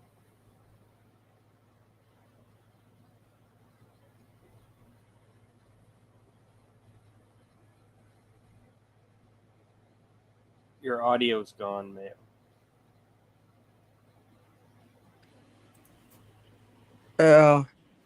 Hello? There you go. Hello? Okay, Yep. yeah. I think it was when my phone just switched off. Yeah. And Jody thinks that the black makes it look more stand out, and so does Mama. So I think there is a growing consensus that the black is better than the white. So the thoughts from the wonderful viewers at home make me want to keep the black windows. So I think I am going to keep these windows black, and because we haven't. Oh, God, this is an issue. Let me intentionally refresh this. That is on purpose. Sometimes I have to do that to recalibrate the audio. Yeah, so as I was saying, I think there is a consensus that the black is better than the white, so I'm going to roll with that, because I value the opinions of the wonderful viewers at home.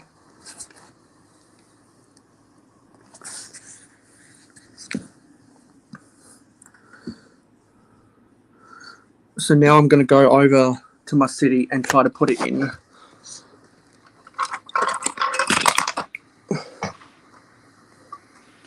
But I got to take it off the bright. Got to take it off the ugly bright green plate, so I can reposition it on the base plates.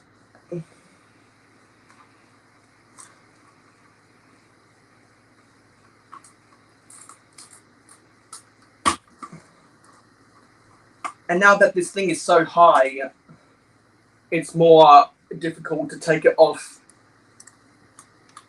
its placeholder plate.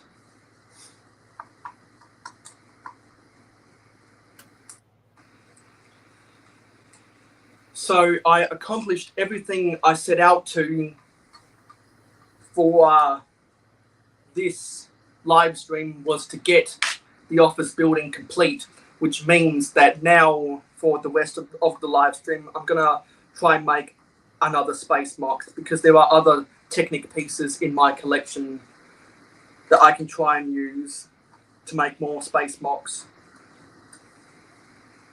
Because there is a couple more Technic pieces that I want to get out of the drawers, and when I get those Technic pieces out of the drawers and incorporate it into mocks, then I'll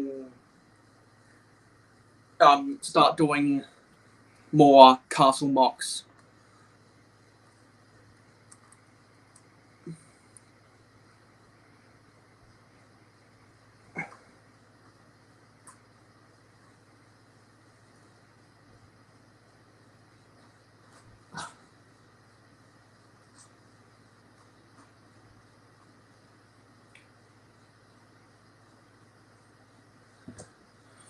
Now this thing could tip over any minute. So there it is, behind the modulars. Now I just gotta fiddle it to get into the right position. If I come around the other side of the table leg, you can see this double crossover track that sells for hundreds of dollars now. I want to get the I want to get the thing to go up against it.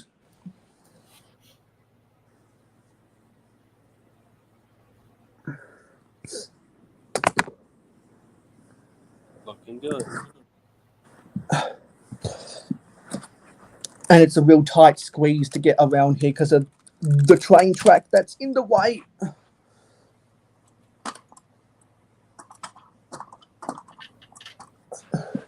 But if I can allow at least a 4-stud gap between the back of the modulars and the front of the office buildings, that'll give me the appropriate loading gauge I need so that the trains can pass behind it.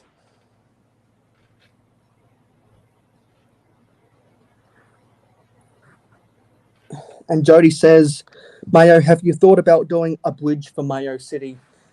Yes, I have thought about doing a bridge, but it probably won't be a road. Probably won't be a road bridge. It'll more likely be a pedestrian bridge, because I do want to somehow connect the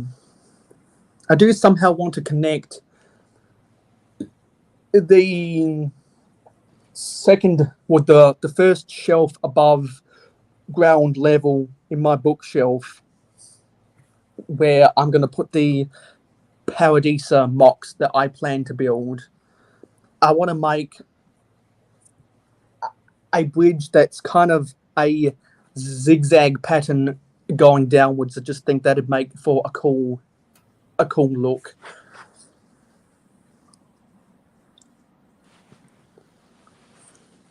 Or at least do an elevator and then do a bunch of bridges that can lead off different floors of the elevator, so that pedestrians can get access over the industrial zone of Mayo City.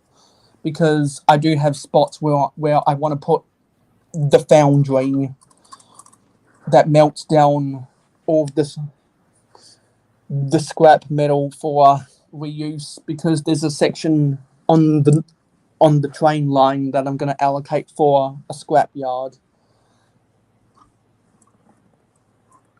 And I'm going to have to come up with special gondola trucks for the railway line so that the trains can transport that scrap metal from the scrap yard to the foundry.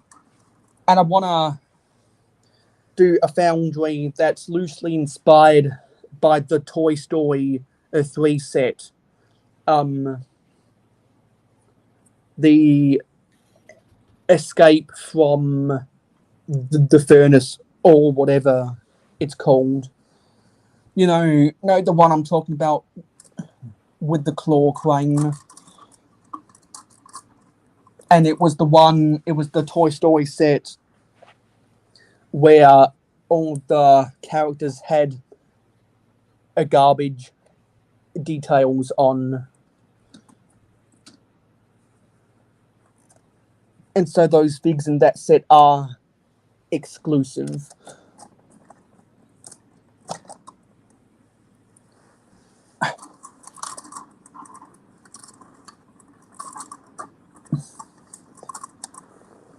Okay, I think the office building is in place good enough.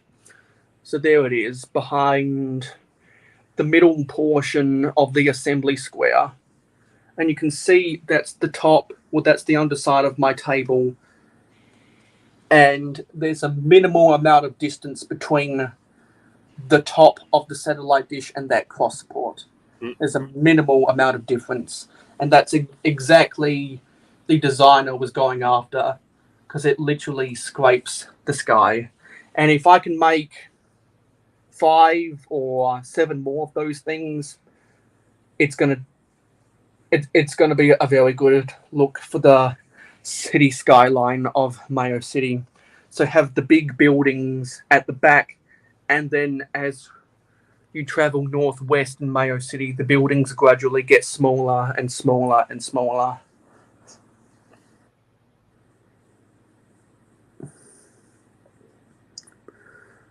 So yeah. So now I've just got to do a little bit of cleaning up, put the pieces that I used for the skyscraper back in their proper places, and get out some of the Technic pieces so I can quickly do some more space mocks. Yeah. I know exactly what videos you're talking about, Jody. The reason why I wanted to make a Paradisa diorama in the first place was because of all of the reviews that Briggsar did about those sets.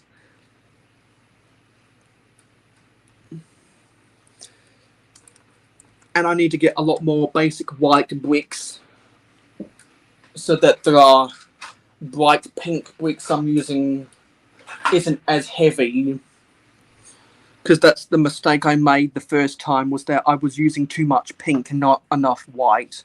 Because if you go back and look at the designs for those Paradisa sets,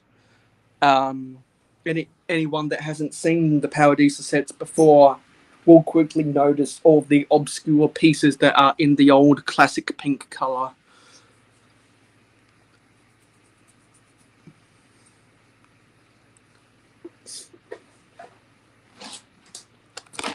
So go out, you can angle this back down again so you can get a better view of what exactly I'm doing. So now we can put all these bags away.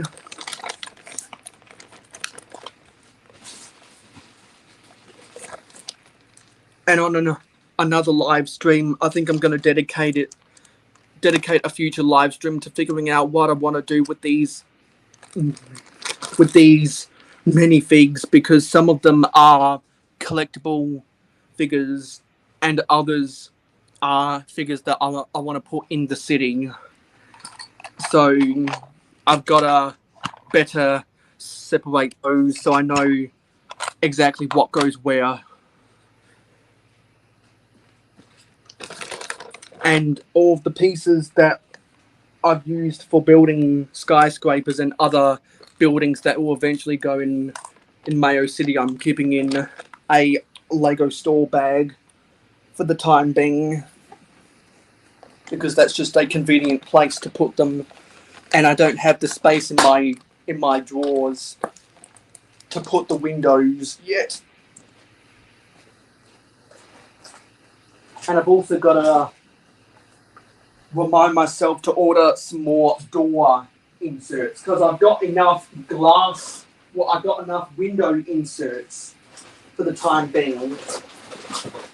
Now I just got to get the door inserts I need, because the building is worthless if it doesn't have a door.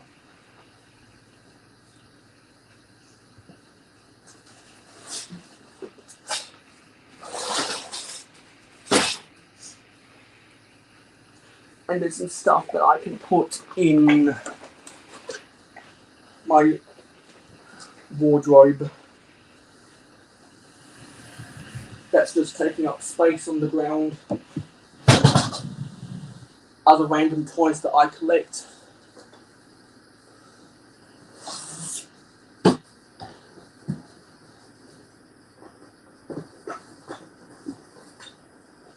there's other random shoe boxes and stuff that are just getting in the way, that need to go elsewhere.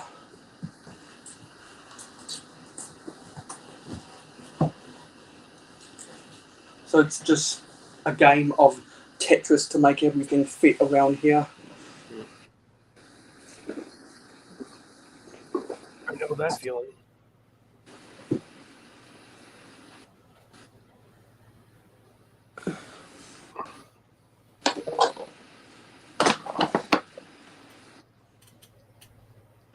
Because I've got pieces in bags, pieces in tubs, pieces in sterilite containers, pieces in Pringles cans, pieces in drawers.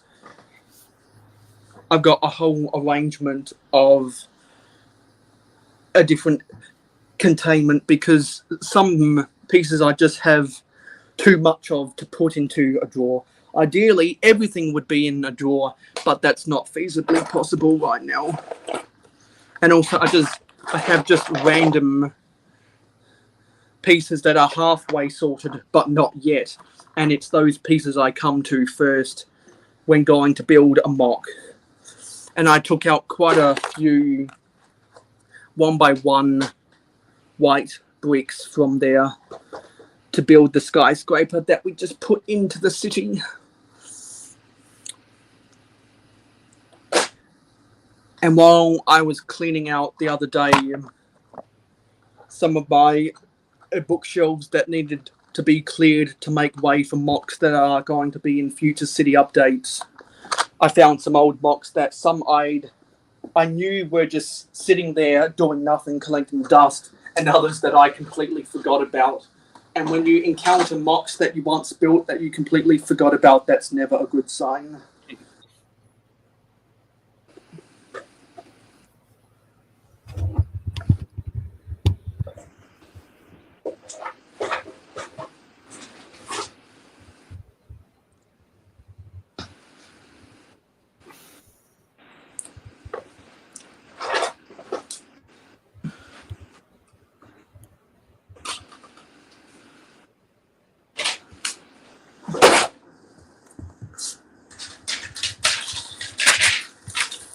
And I still need to make another visit to my local independent toy store where I get a lot of my Vintage Road base plates from.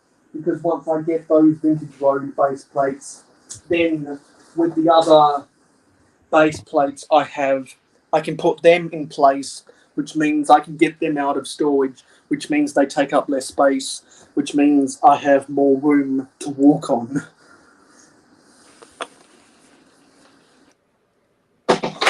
And also, I've got to continuously move stuff off of my table so I can get that cleared off. So I've got the space to build my castle and my vintage space dioramas. And there's other jewelry / tackle box type containers that have I think collectible minifigure series 21 or a 19 actually that need to be put into place. And I've got other stuff on my train channel that needs to go on my windowsill because that's where I like to film a lot of the shorts that go on my train channel. Jodie Smith knows about my train channel, but not many others do. So for further information about my train channel, just go to the About page of the Mayo Hosko channel, and there should be a link to my train channel.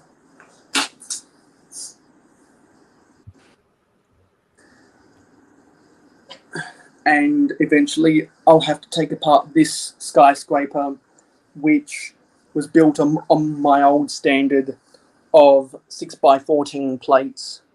So now that I've moved to my new standard of 6x16, that needs to be rebuilt with the appropriate plates. And I know that it's going to be more expensive for me to find like 10 6x16s than it is black, white, or dark bluish grey. So that's going to be rather challenging because I would like to have a light 10 office building that becomes a skyscraper.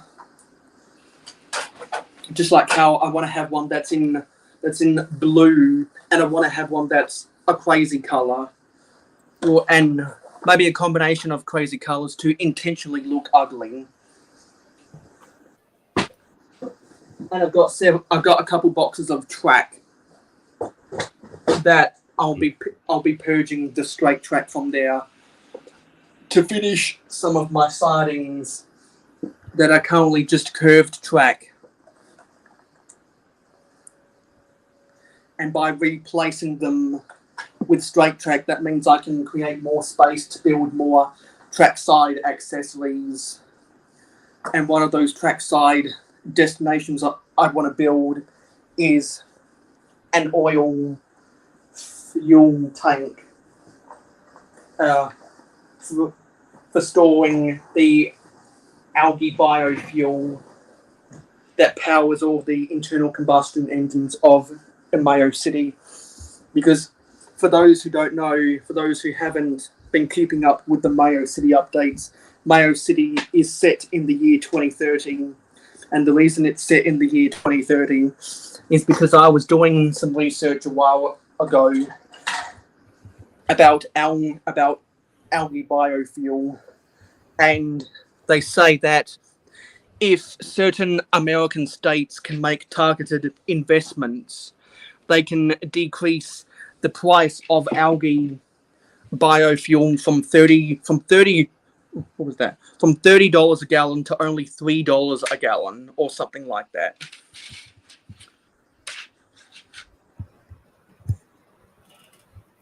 Because with advancements in technology, things normally get cheaper. Because some people might not know, but since the 1970s, the cost of a kilowatt of solar power has actually gone down by 90%.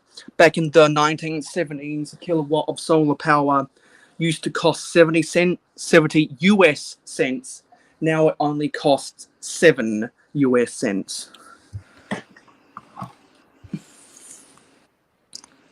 And I've got to come up with a standard design, or order a bunch of solar panel stickers from either a friend set or sets like the International Space Station, depending on whether I want it to look more realistic or be more cost beneficial. I have to weigh up those decisions, because I do want to have solar panels on all of the roofs of the big buildings, because I do want Mayo City to be green, because it's literally being built from the ground up in both a realistic physical sense and a legend and lore of the storyline sense. So when you have an imagination, anything is possible.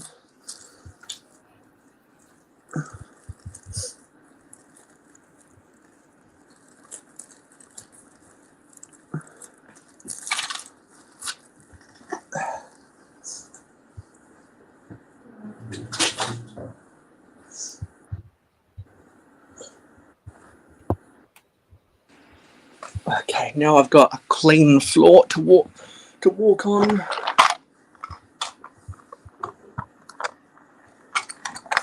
That was the first step in getting this mess cleaned up.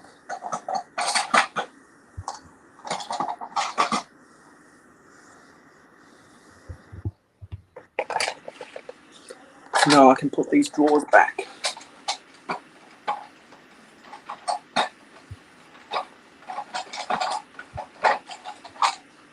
Actually, I do have to rearrange this drawer because it doesn't quite fit. It's just a little bit too tall. And while I'm at it, I'm going to put all of the roofs of the modulars into their own separate area.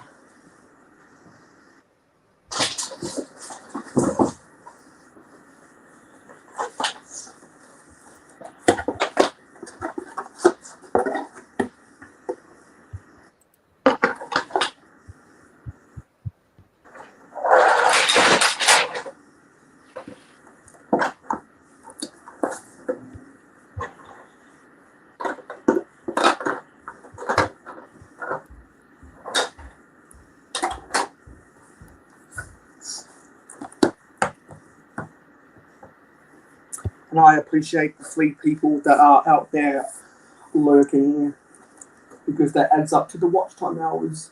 So I thank those who have decided to go lurking. It helps out the channel, so thank you.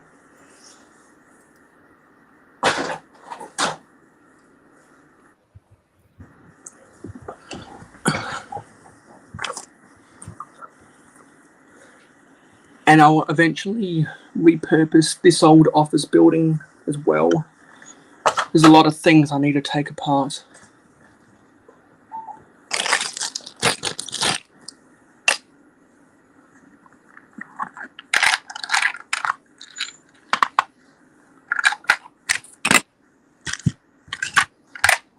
Already got some of the drawers out that I'll need to finish building some of these space mocks.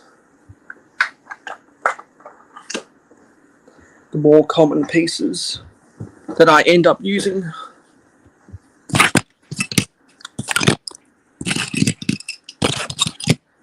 Gotta find a temporary home for these white window frames.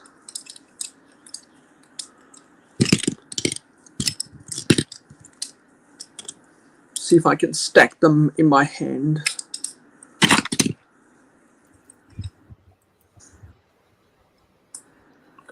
You know what? I'm probably going to end up using these 2x2 light bluish grey slopes in different projects. So I'm going to temporarily put all of these white windows into this drawer.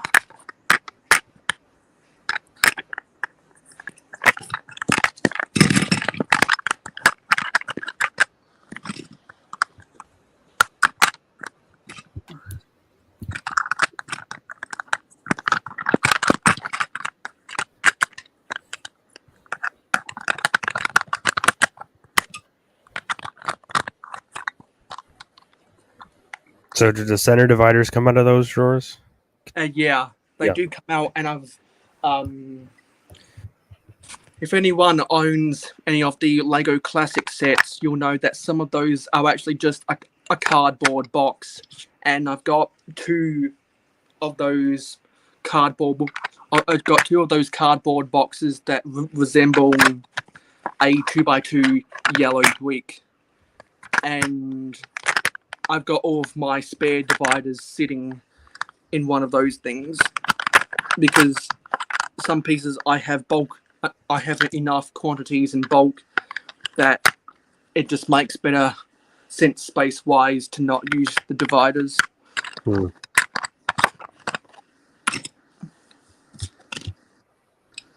Okie dokie.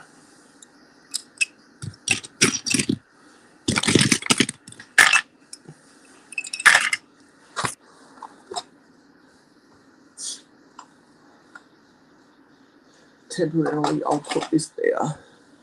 And hey, presto, that actually fits. So, yes, you're right, Jody. Briggsar does own every single Paradisa set, and that's how he was able to review all of them. Mayo, if you also once you make some Mtron mocks, you can check out Briggsar's Mtron videos. Yeah, I've binged watched all of Briggsar's reviews of the Mtron sets, the SpongeBob sets, the Paradisa sets, the Lego Adventurers and Orient Expedition sets. I believe all of his Star Wars sets as well, and there's various other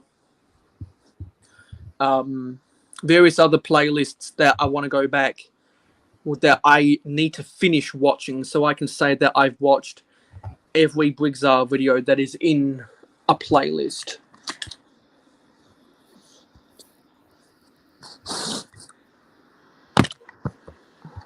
Okay. So what I want to do to begin this mock, actually just get this out of the way so we can angle this down ever so slightly, is I want to find a random Technic piece. One of the big ones.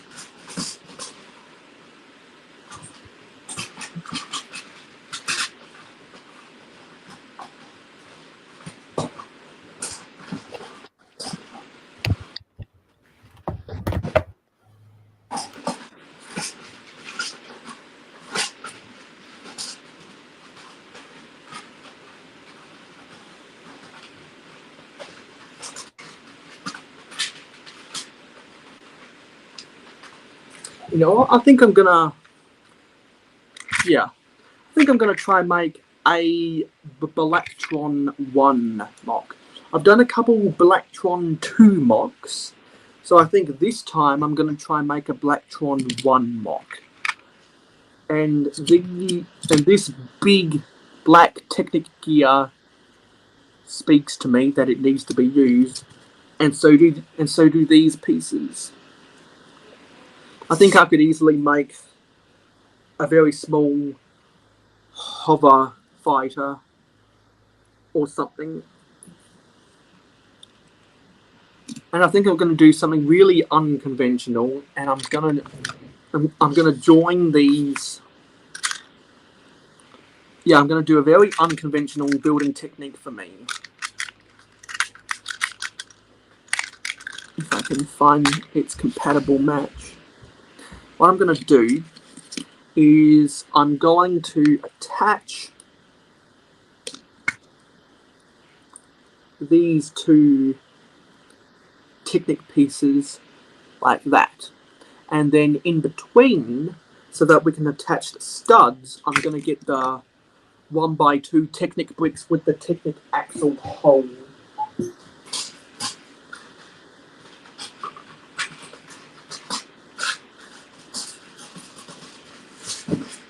If I can find them.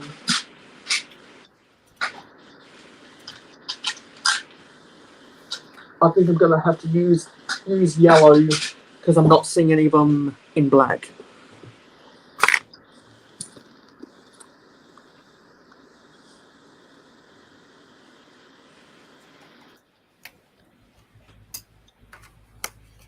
Because I want the ship to be 4 studs wide with extensions.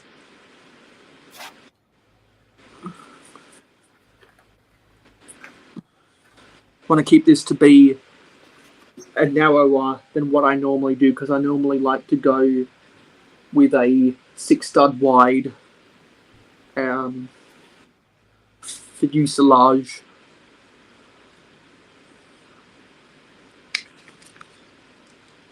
So just gauging the distance, I think I might need 6 long Technic axles instead of 4 long to make this work.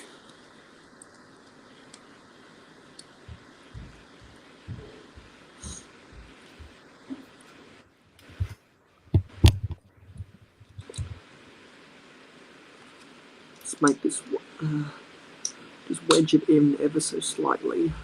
Then I think I might put some bushings at the other ends, and that it add a little bit of riveting detail or whatever, and it'd help fasten some of these joints into place.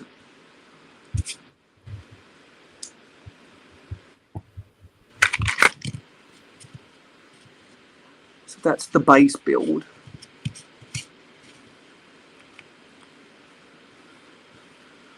Looks good.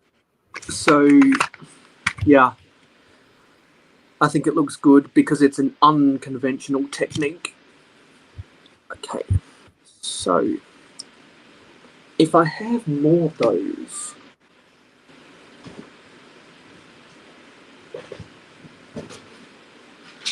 if I have more of those,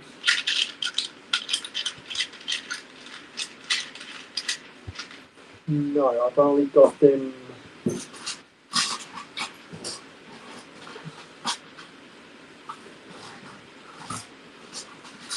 I've only got more of them with the pin holes, not the axle holes. I think I'm going to make it work regardless. It's going to be a little bit less stable, but I think I can make it work.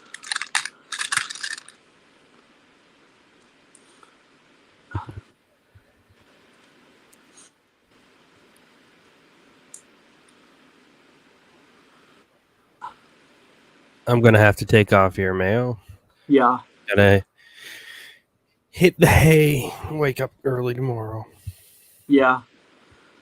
It'll be a good idea to get some sleep. Yep. Thanks for having me. I'll No problem. You're always welcome back. have to rewatch. Cheers. See how your mock made out later. Cheers.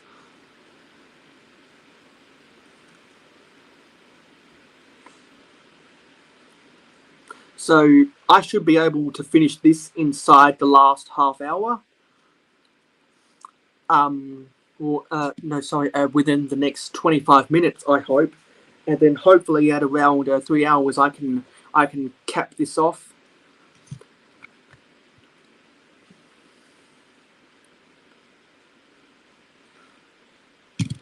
So I need. Let me see if I can use a black 4x6 plate. Yeah, I like that look.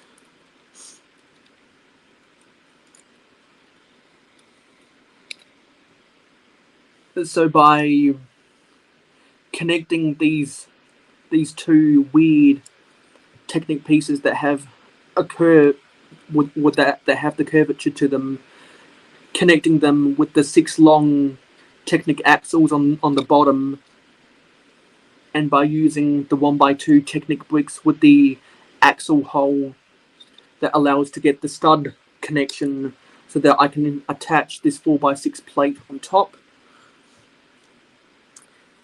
And from then on, I can add different attachments to give it a nose, or a proper pinched nose, and use this gear at the back for an engine detail or something rather.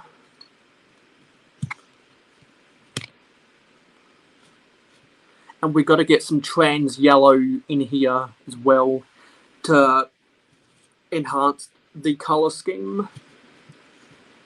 So I think what I might do is I might get some trans yellow plates to fill in the gap, or to fill in the gaps of these curved elements right here, to make that look like it's a glass insert.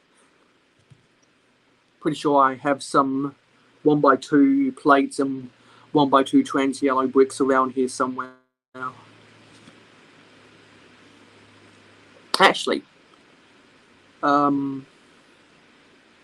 yeah. I'm gonna do a test, see if I can put a 2x8 plate. I'm not sure if the height will be enough, but I'm going to experiment to see if I can pull it off. I'm not expecting it to work, however, because of the height differences.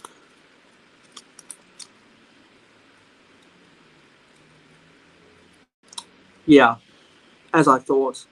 It's just a little bit too tall. A little bit too tall. So, how else can I go about this? Because we're done with this lot now. I want to use this gear somehow.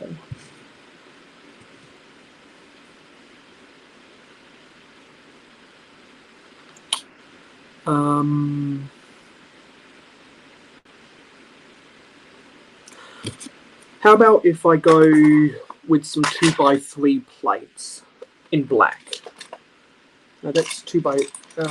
Oh, how did this straggler get in there? Doesn't belong there. So let's attach some 2x3 plates, one at the front, one at the back.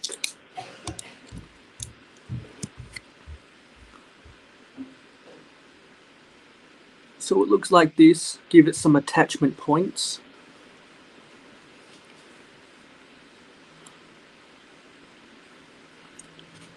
And if I have some wedged plate, well, if I have some wedged bricks, I might try and make that work. Let me see if I have any wedged bricks that are inverted. And I know exactly where they are, if they are here.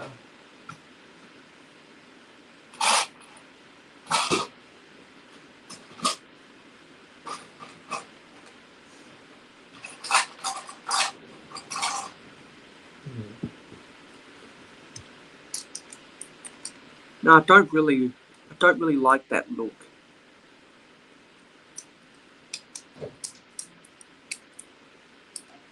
Yeah, I don't really like that look.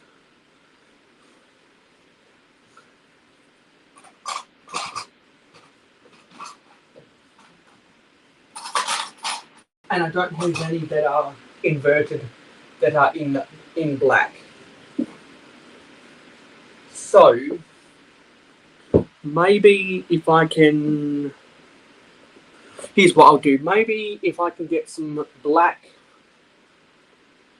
Yeah, I've got one black inverted 2x3 slope.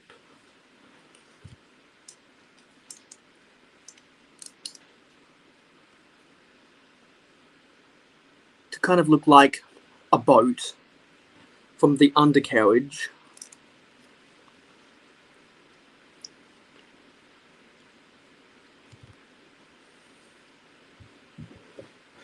And if I have some,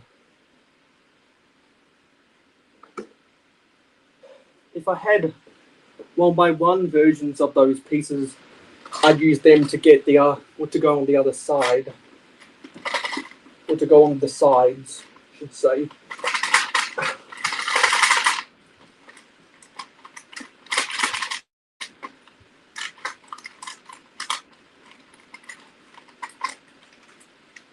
See what I have.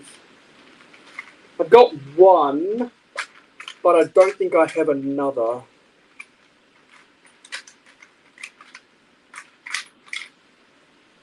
Yeah, I don't have a matching pair. But I do have one in yellow. Let's see how I like looking yellow.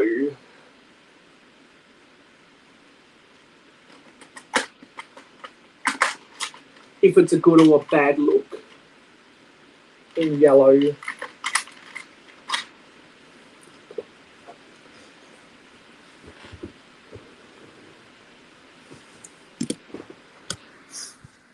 me read some things that have gone by.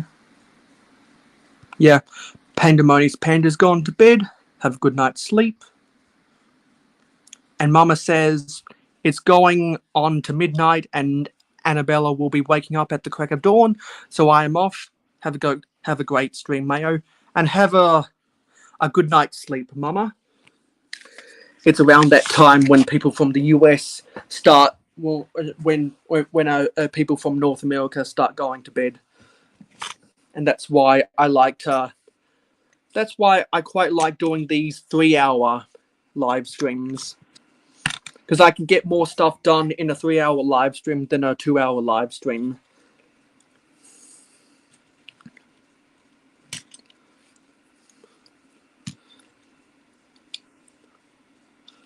Yeah, if I attack, actually, I see something. If I can move this ahead one stud. Yes, I like that. I like that look.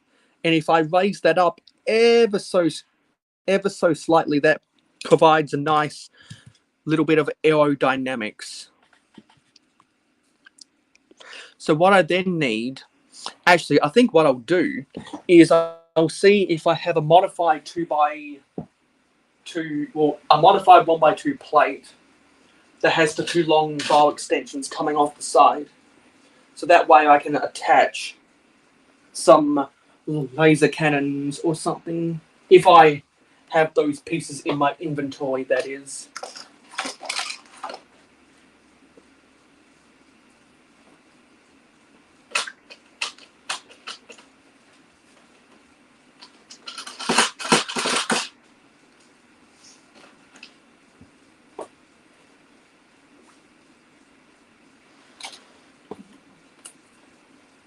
And I'd like them to be in a black colour to make it match.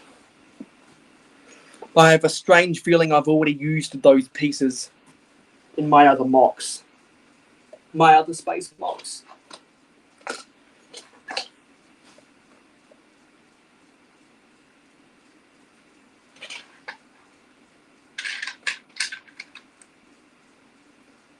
Unless... Actually, I see a better solution that I can do. What I'll do is I'll get a modified 2x2 plate with the horizontal clip bar and attach another Technic piece.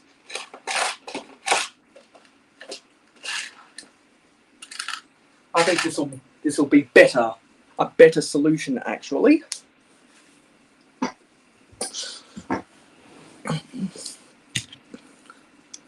Have that like that. Because now you can get that laser cannon effect for some attachment points.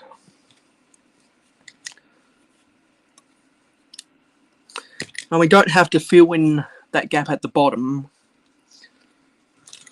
because it's not going to be seen.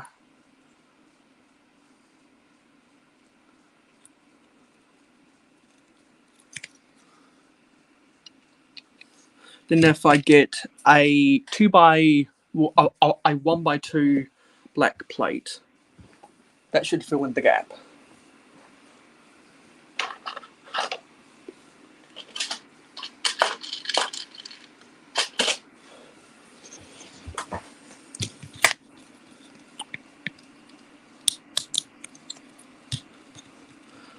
So now we're starting to get a nose at the front. And so from there,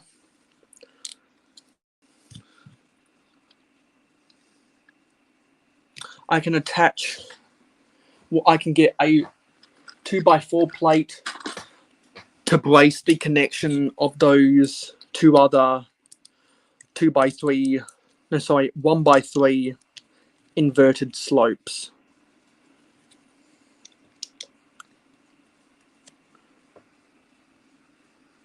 Like that. So get a nice little bit of aerodynamics.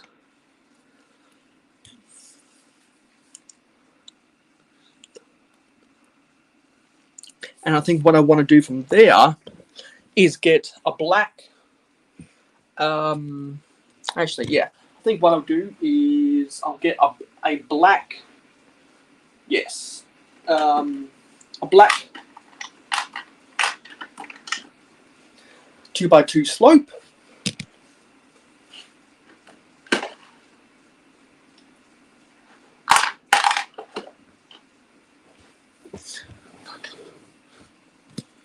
And I'll try use some curve. No, I can't use them. But anyway, that should, maybe I can just add a gradual slope using some cheese slopes or something. Maybe I can make that work.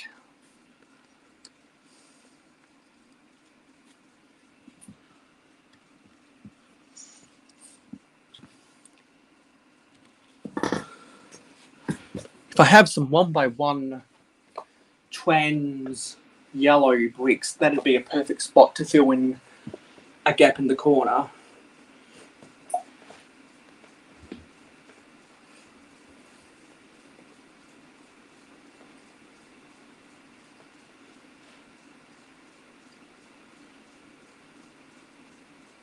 Just got to remember where they are. Yeah, here they. Oh yes, I do have those pieces.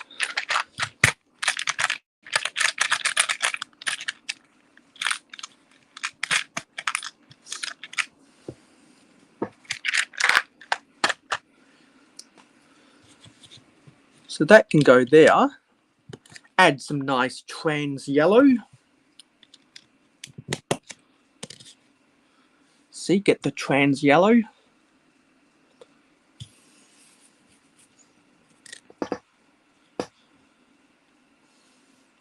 Actually, I think a cool look would be to get, would be to stack 2 of these trans yellow 1x2 plates to fill in this gap. And hey presto. Now using these same elements, fill in the gaps of the curved Technic pieces.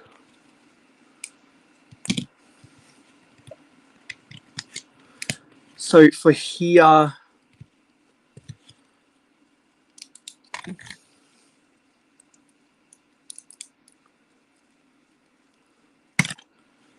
and here,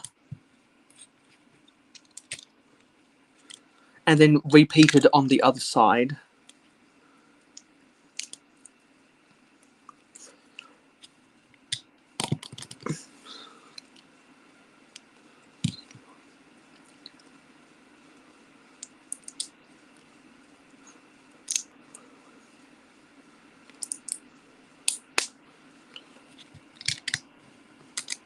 And that fills in the gap rather nicely.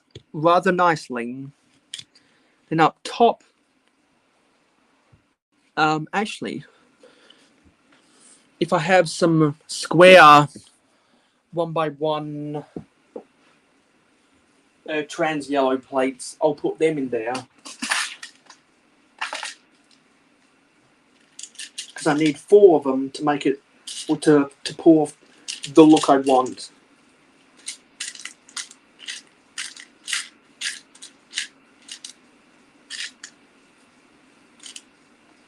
But I've only got 2. So maybe I can jump it up with some black 1x1 square plates.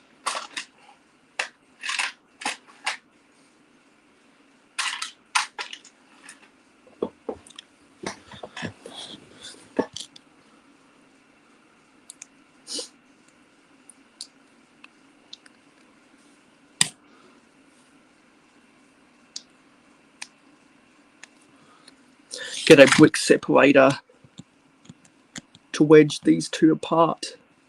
There we go.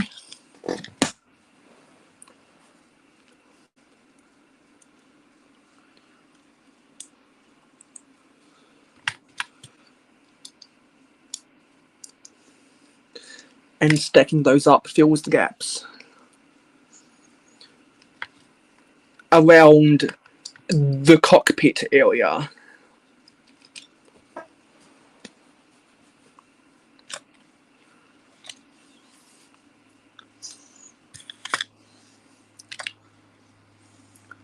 So you can see the cockpit edge is taking shape.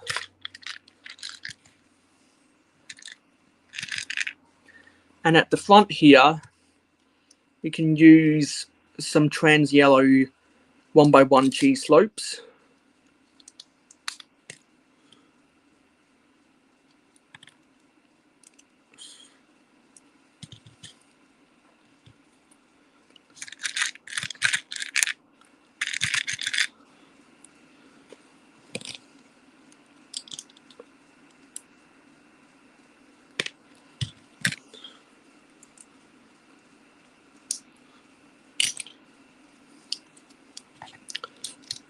Incorporating a lot of trans yellow into this, which is what I like to see.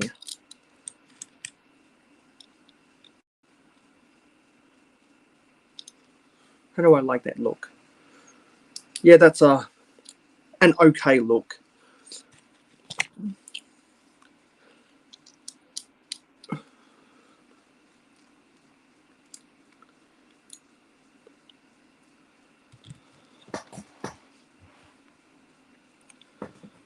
Then I think I can top that off with a 2x2 and a 2x4 black plate.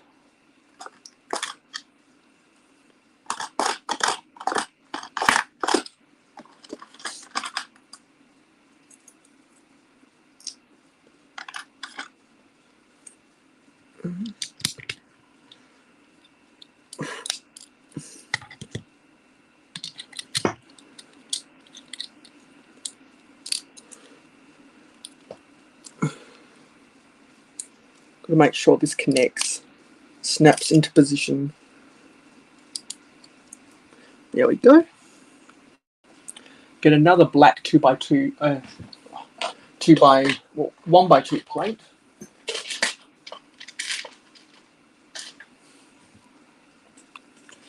To fill in that gap. There's a lot of gaps around the place that ends up getting filled in.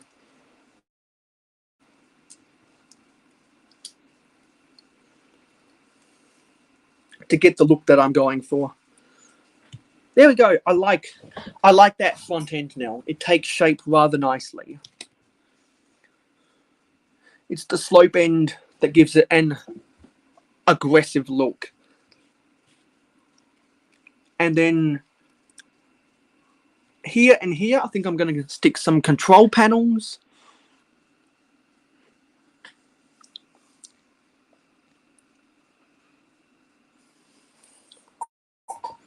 Let's see how functional it is with some 1x4 panels.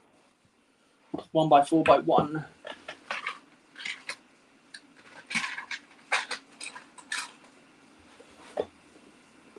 Do I have it in black? That's the question.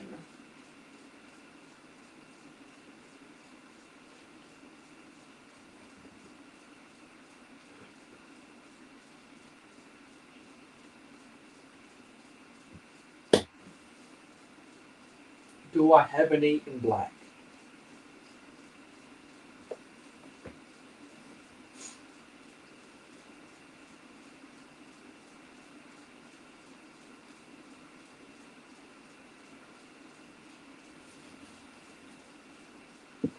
just need to remember where I put them.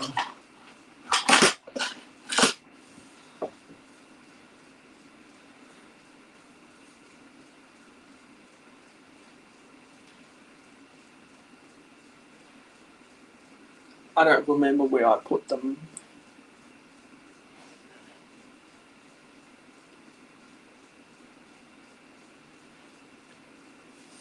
Unless I already have them out and I forgot to put them back.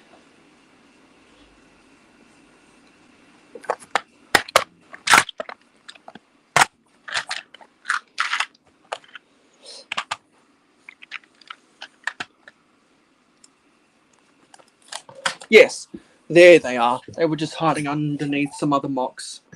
This is another space mock I did last live stream to use some more Technic pieces.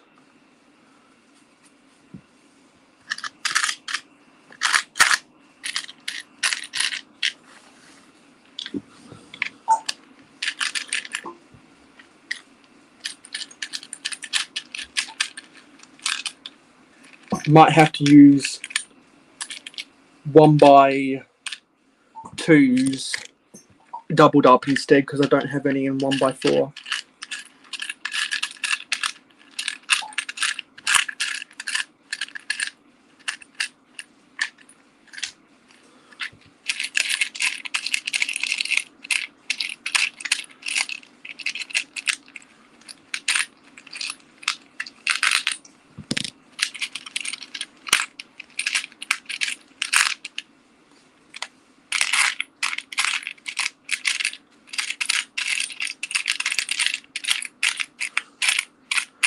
And I only have 3, not 4.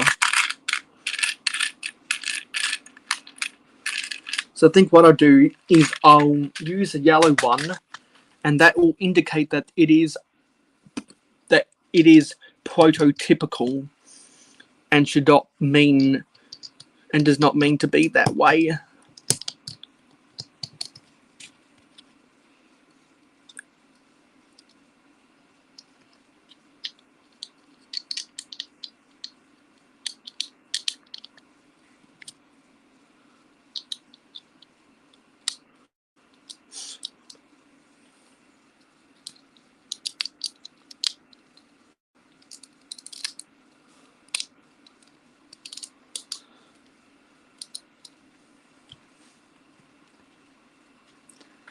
Okay, so I think what I'll do is I'll get a minifig to test if the arms will fit. Because if they don't fit, we're going to have a problem. I'll just use a random minifig, so I'm going to use an Octan fig.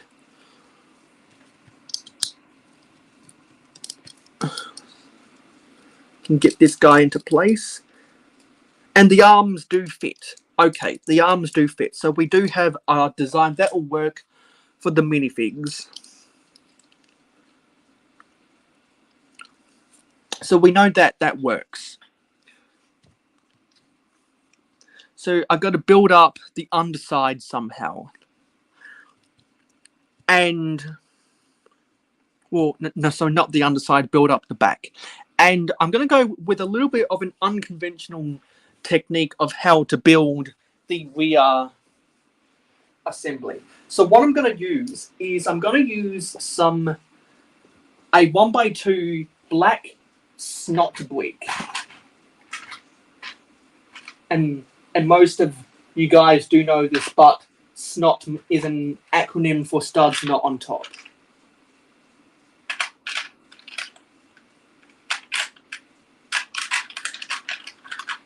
I think I'm going to use one of these ones.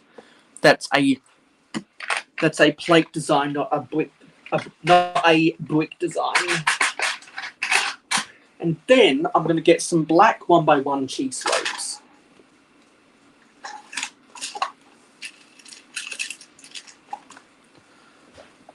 For the rear inverted slope.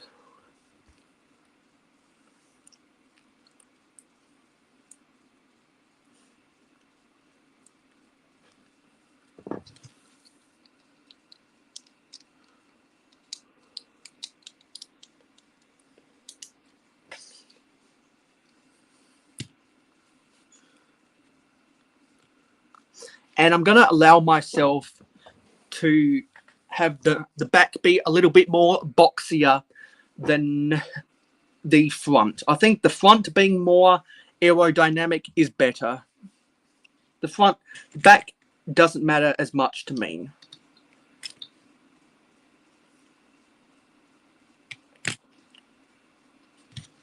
Actually, I think what I'll do is in this gap right here, I think I'm going to get a 1x4 plate, and that's going to be in black, of course.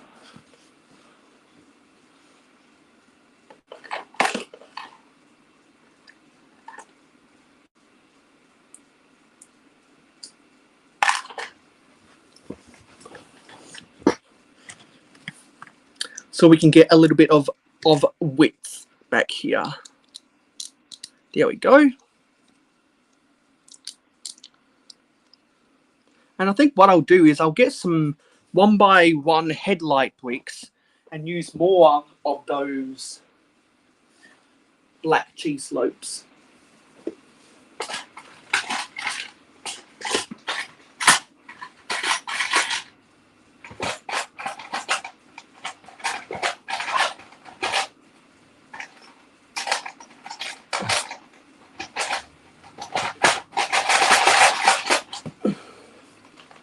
Let's see if there's any here.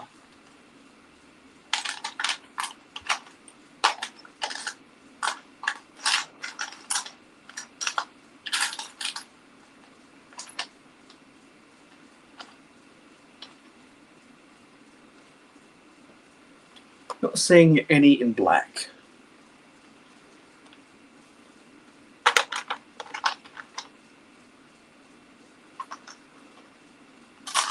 So I think I'm going to just do yellow instead.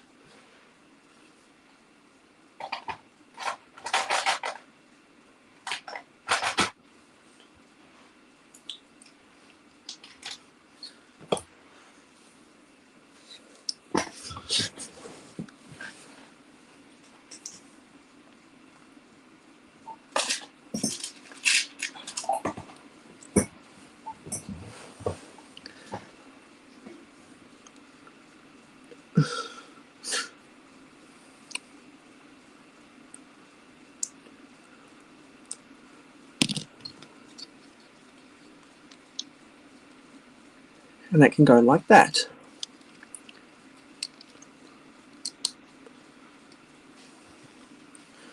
Just going to do a little bit of an audio test again. So I'm going to intentionally cause an echo. Echo. Echo. Echo. Echo. Okay, that's still working. Actually, I'm going to do a secondary test.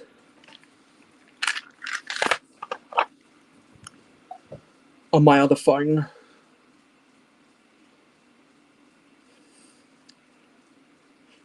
Because I hope I'm not talking into dead air right now.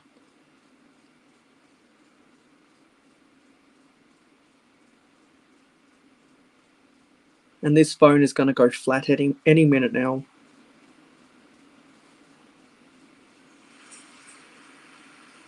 And this phone is going to go flat any minute now.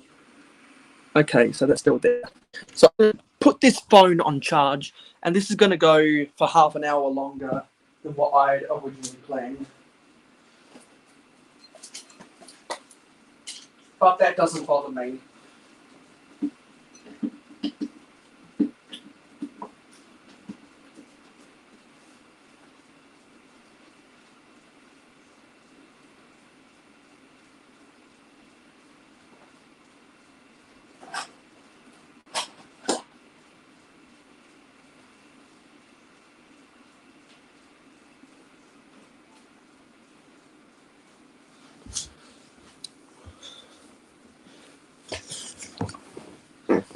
And I'm so glad that we still have two people watching, two people lurking in the background. We love the lurkers on the Mayo Hosko channel.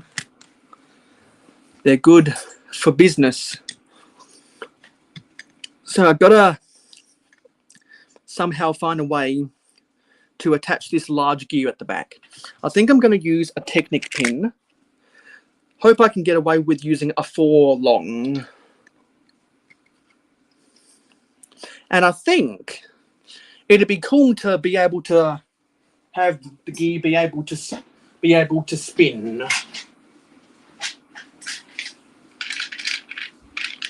So I'm going to get 2 yellow. Going to get 2 yellow 1x2 Technic bricks with the pinhole.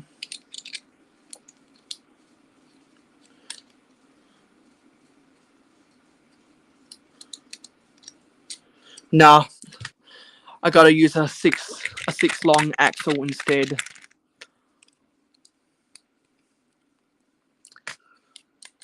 Gotta use a 6 long axle. But we don't want it protruding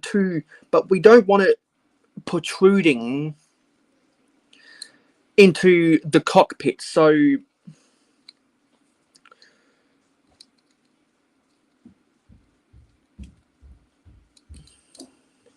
think I'll add a 1x1 black brick that's a cone shape at the end.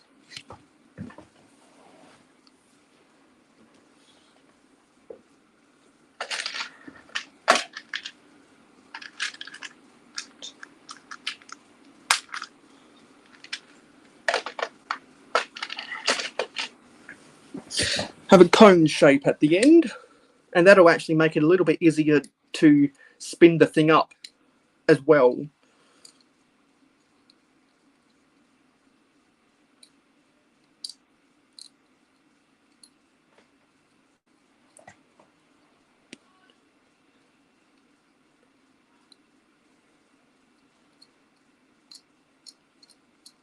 Yeah, makes it a little bit easier to spin it up, which is good.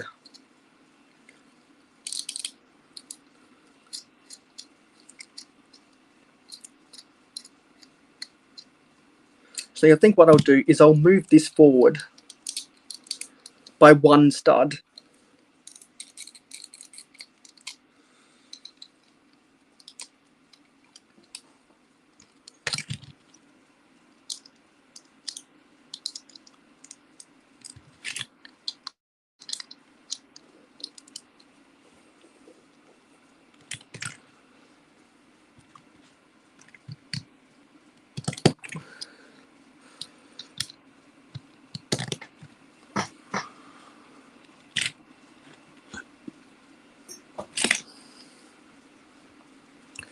Now we can stick in this 6 long axle. There we go. And that makes it a little bit easier to spin up as well. So we're going to get 2 more trans yellow plates.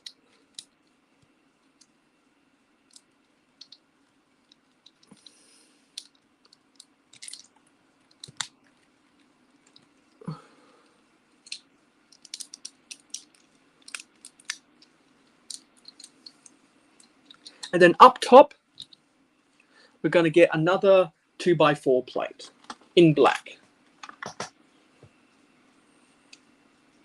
And going to have to pull these apart with a brick separator. There we go.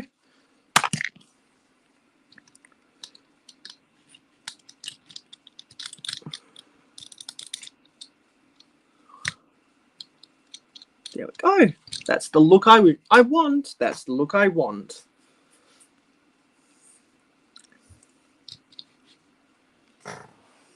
And hopefully I have the pieces to make a very small fuel tank or something, but I doubt it.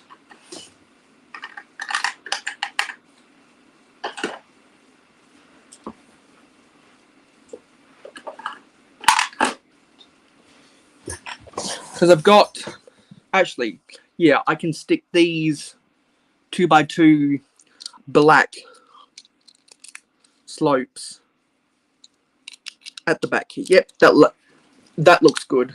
That rounds it off. Okay. it's probably better height-wise as well, come to think of it.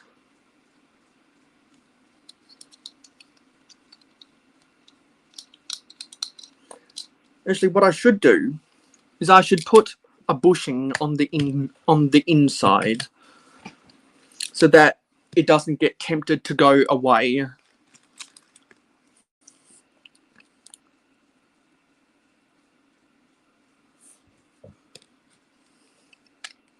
So that it doesn't fall out accidentally.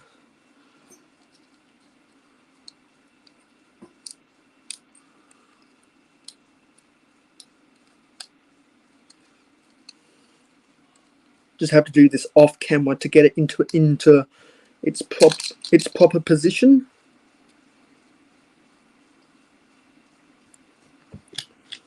Because it's a little bit fiddly to maneuver.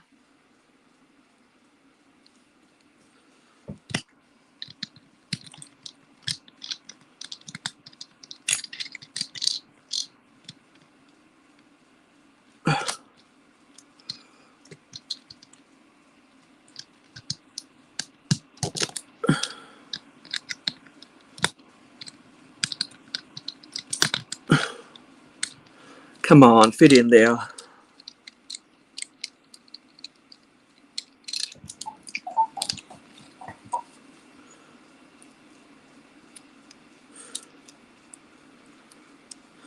Fit in there. Don't be a fuss, Technic pieces. Don't be a fuss.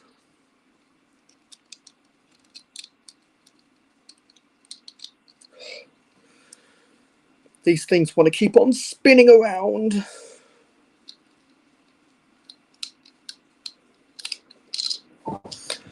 Oh, this is a nightmare. This is a nightmare.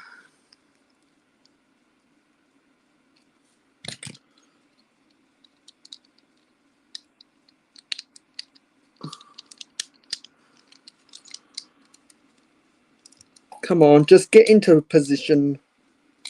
There we go. Come on, stay. There we go. There we go. There we go. Okay, now that stays in to position. So it's not going to be tempted to come out, which is good. That's stable. So now we can put this plate back on top. Actually, no, we already did that. We've already done that assembly. So now we can put this back on top, and that should be stable. And I think what I'll do now is I'll get some 1x1 modified plates with the vertical clip.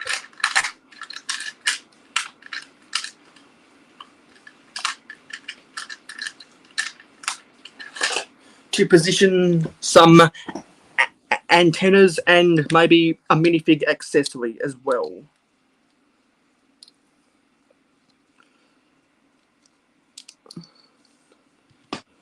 Let's get a black antenna.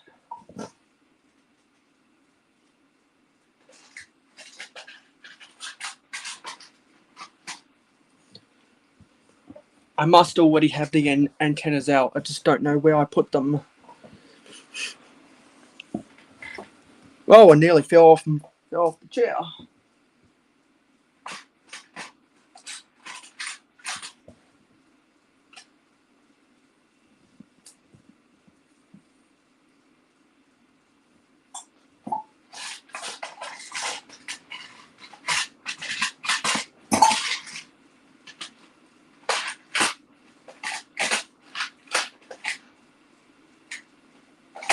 No, that's the longer ones. I need the shorter ones.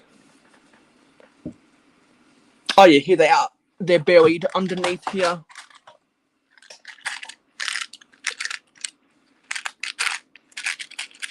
So let's see if a 4-long one looks good enough. Yeah, I think a 4-long antenna should do the trick. Not too big and not too small.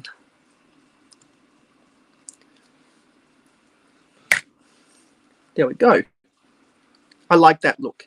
So to fill in these gaps right here, need to get some control joystick antennas, and because we are doing Balactron 1, we're going to get the ones with the yellow bases.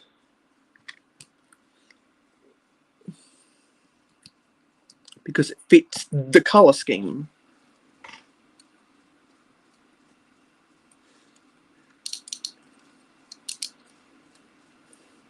And at the bottom, can probably stick some landing gear as well.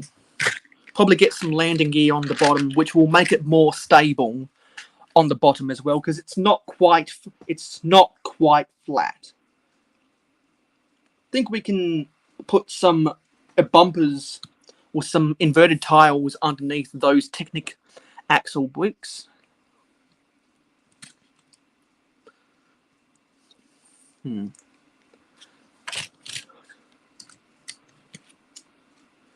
I think if we add another tile there, another plate there, and then maybe a 2x2 black tile, that should complete the front end. That should complete the front end.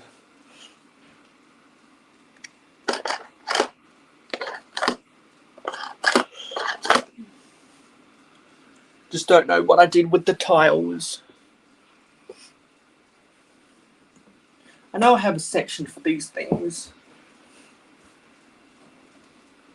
Or maybe some grills would look better, but I've only got one of them in black, which is, I'm sure I have some others around here somewhere.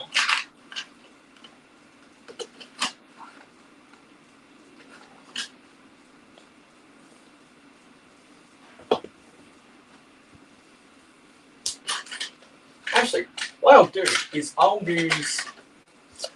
use a jumper.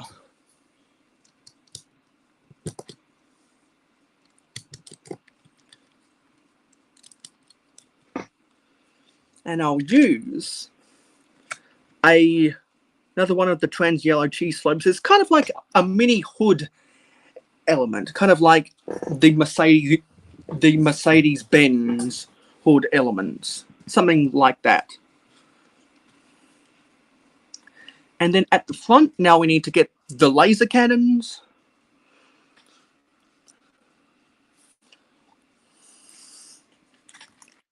Hopefully I have some more of these 3 long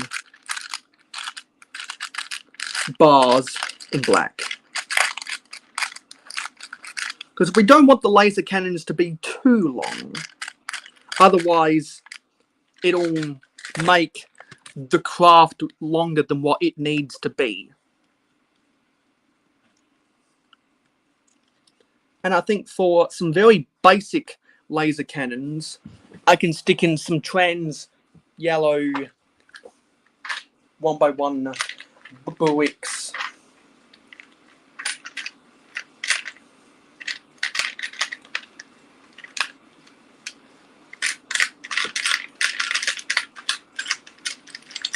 I only got one of them in round. Actually, what I think I'll do, yes, this will be a better way. Get black 1x1 cone bricks. 2 of them, 1 for each laser cannon. And then stick a stack of 3 1x1 trans yellow round bricks onto those, or into the anti studs.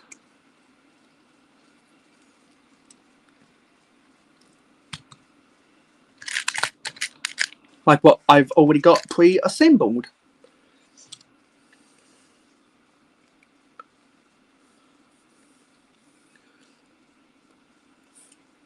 So there are the laser cannons, and because it's on this clip connection, they can rotate up and down.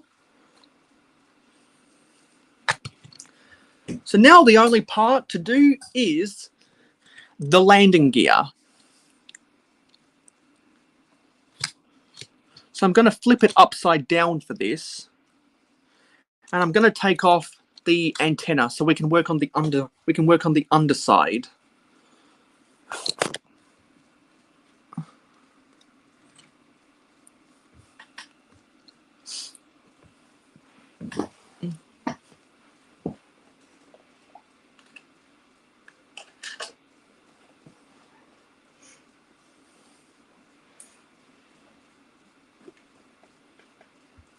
So I want to get some inverted tiles.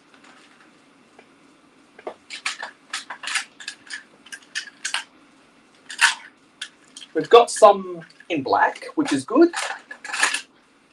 But then we need to get a fold up. Then we need to make a fold up a mechanism.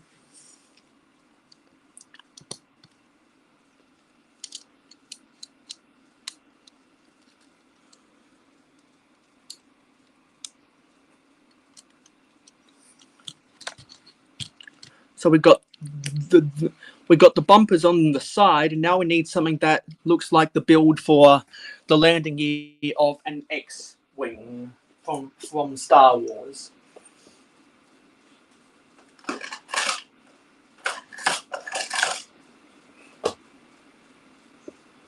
And I like them to be Technic so it can be a ratcheted hinge.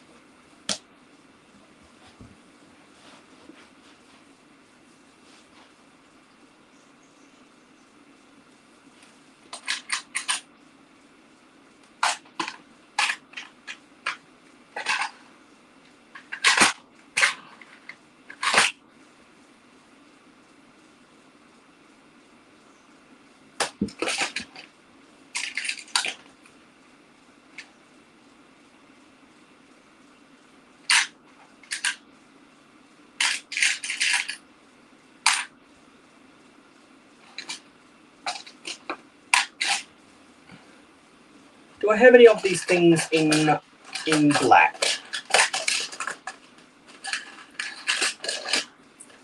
Yeah, that's the 3M finger system. So I think if I find another one of these, that's the opposite end.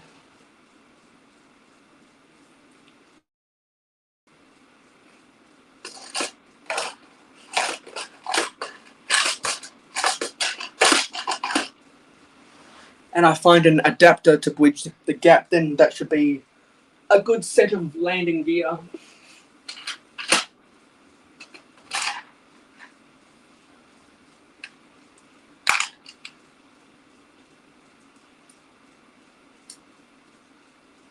You know what? I think that looks better, actually.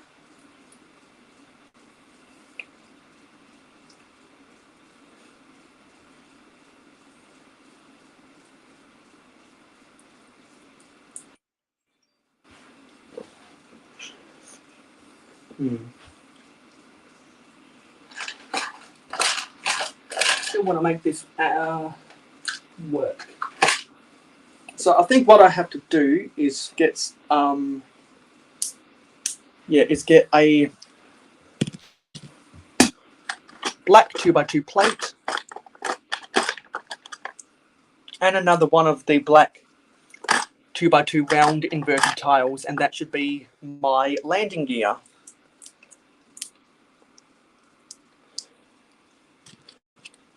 And then I can read off everyone who popped in on the panel or showed up in the chat even for a cameo. And then I'll be done for the day.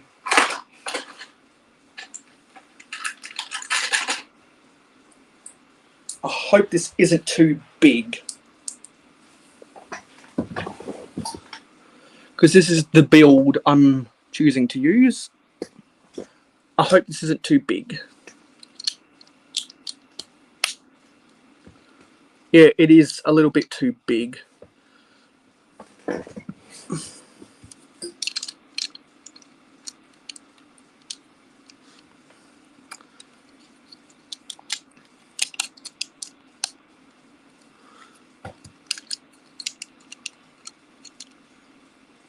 It is a little bit too big.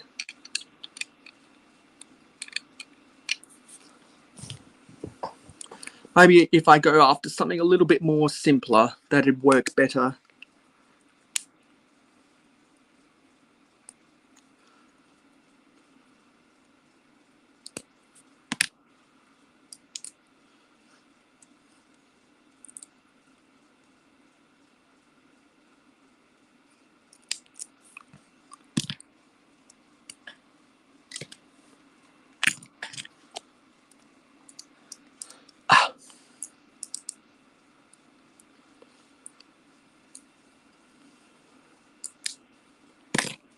I won't use those. Let's see if I can make something just a little bit more simpler.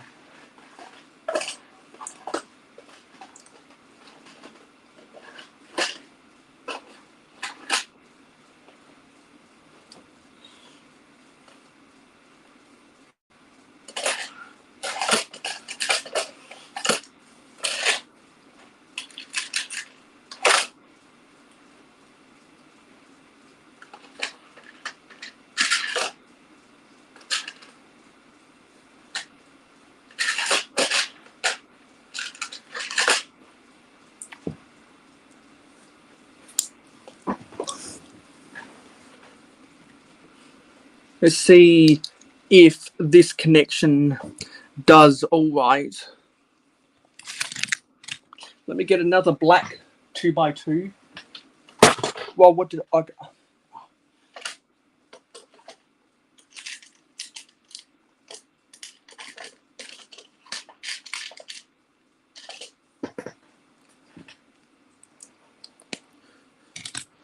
Let's see if this works all right.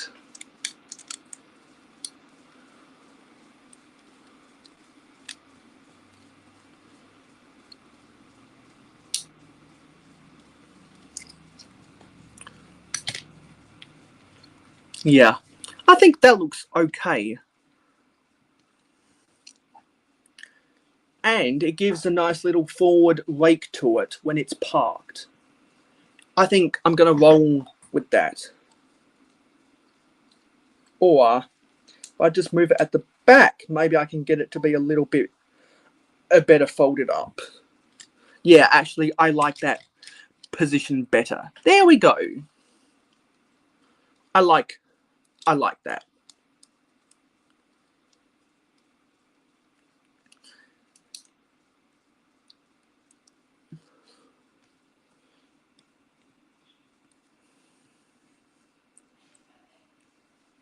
So it still has that nice forward rake to it when it's landed.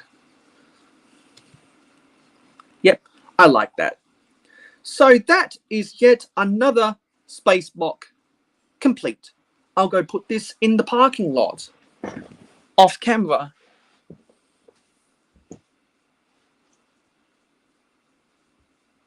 There it goes. So that's my space mock complete, and I have completed my first office building that is a skyscraper because it touches the underneath of my table. So that is a very good live stream, very productive. We had some fun with the people in the chat and with those who came on for a cameo appearance on the panel. This has been a good live stream. Let's read off everyone's names who showed up, and then we'll say goodbye. So let's go back to the start. So of course we had StreamYard. We also had Clicking Cliff, Brooks Bricks, Pandemonious Panda, who was on the panel, Tasman Bricks, Jody Smith,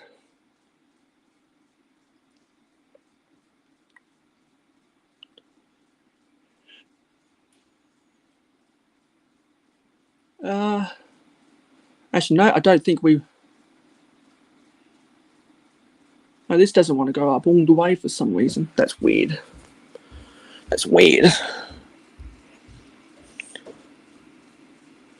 Well, we had a Macro Bricks who showed up in the panel and in the chat. So not sure where that comment went. We also had a Mama Lego who was a panelist.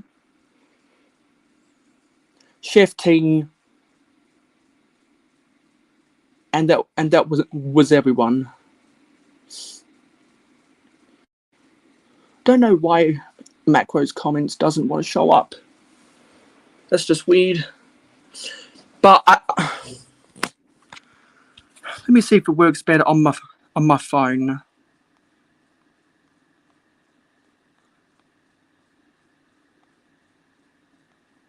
Because we also had the route to Lego and Gladiator Bricks Productions and someone else's as well. This is just bugging on StreamYard. Oh well.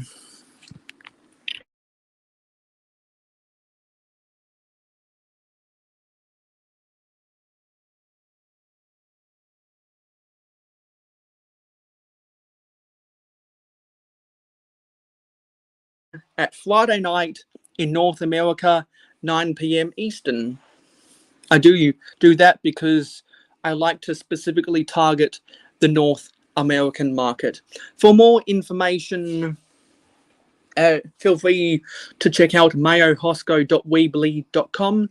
The link is in the description. I'm tired.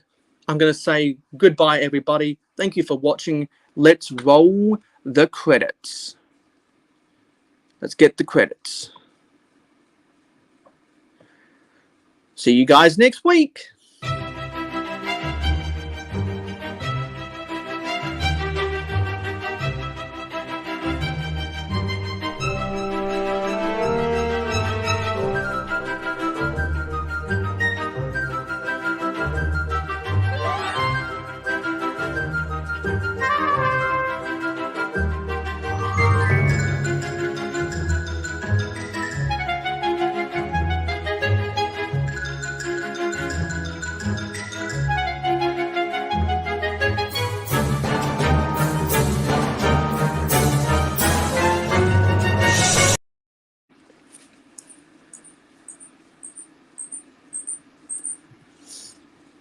Where's the end button? End stream. Come on. End broadcast.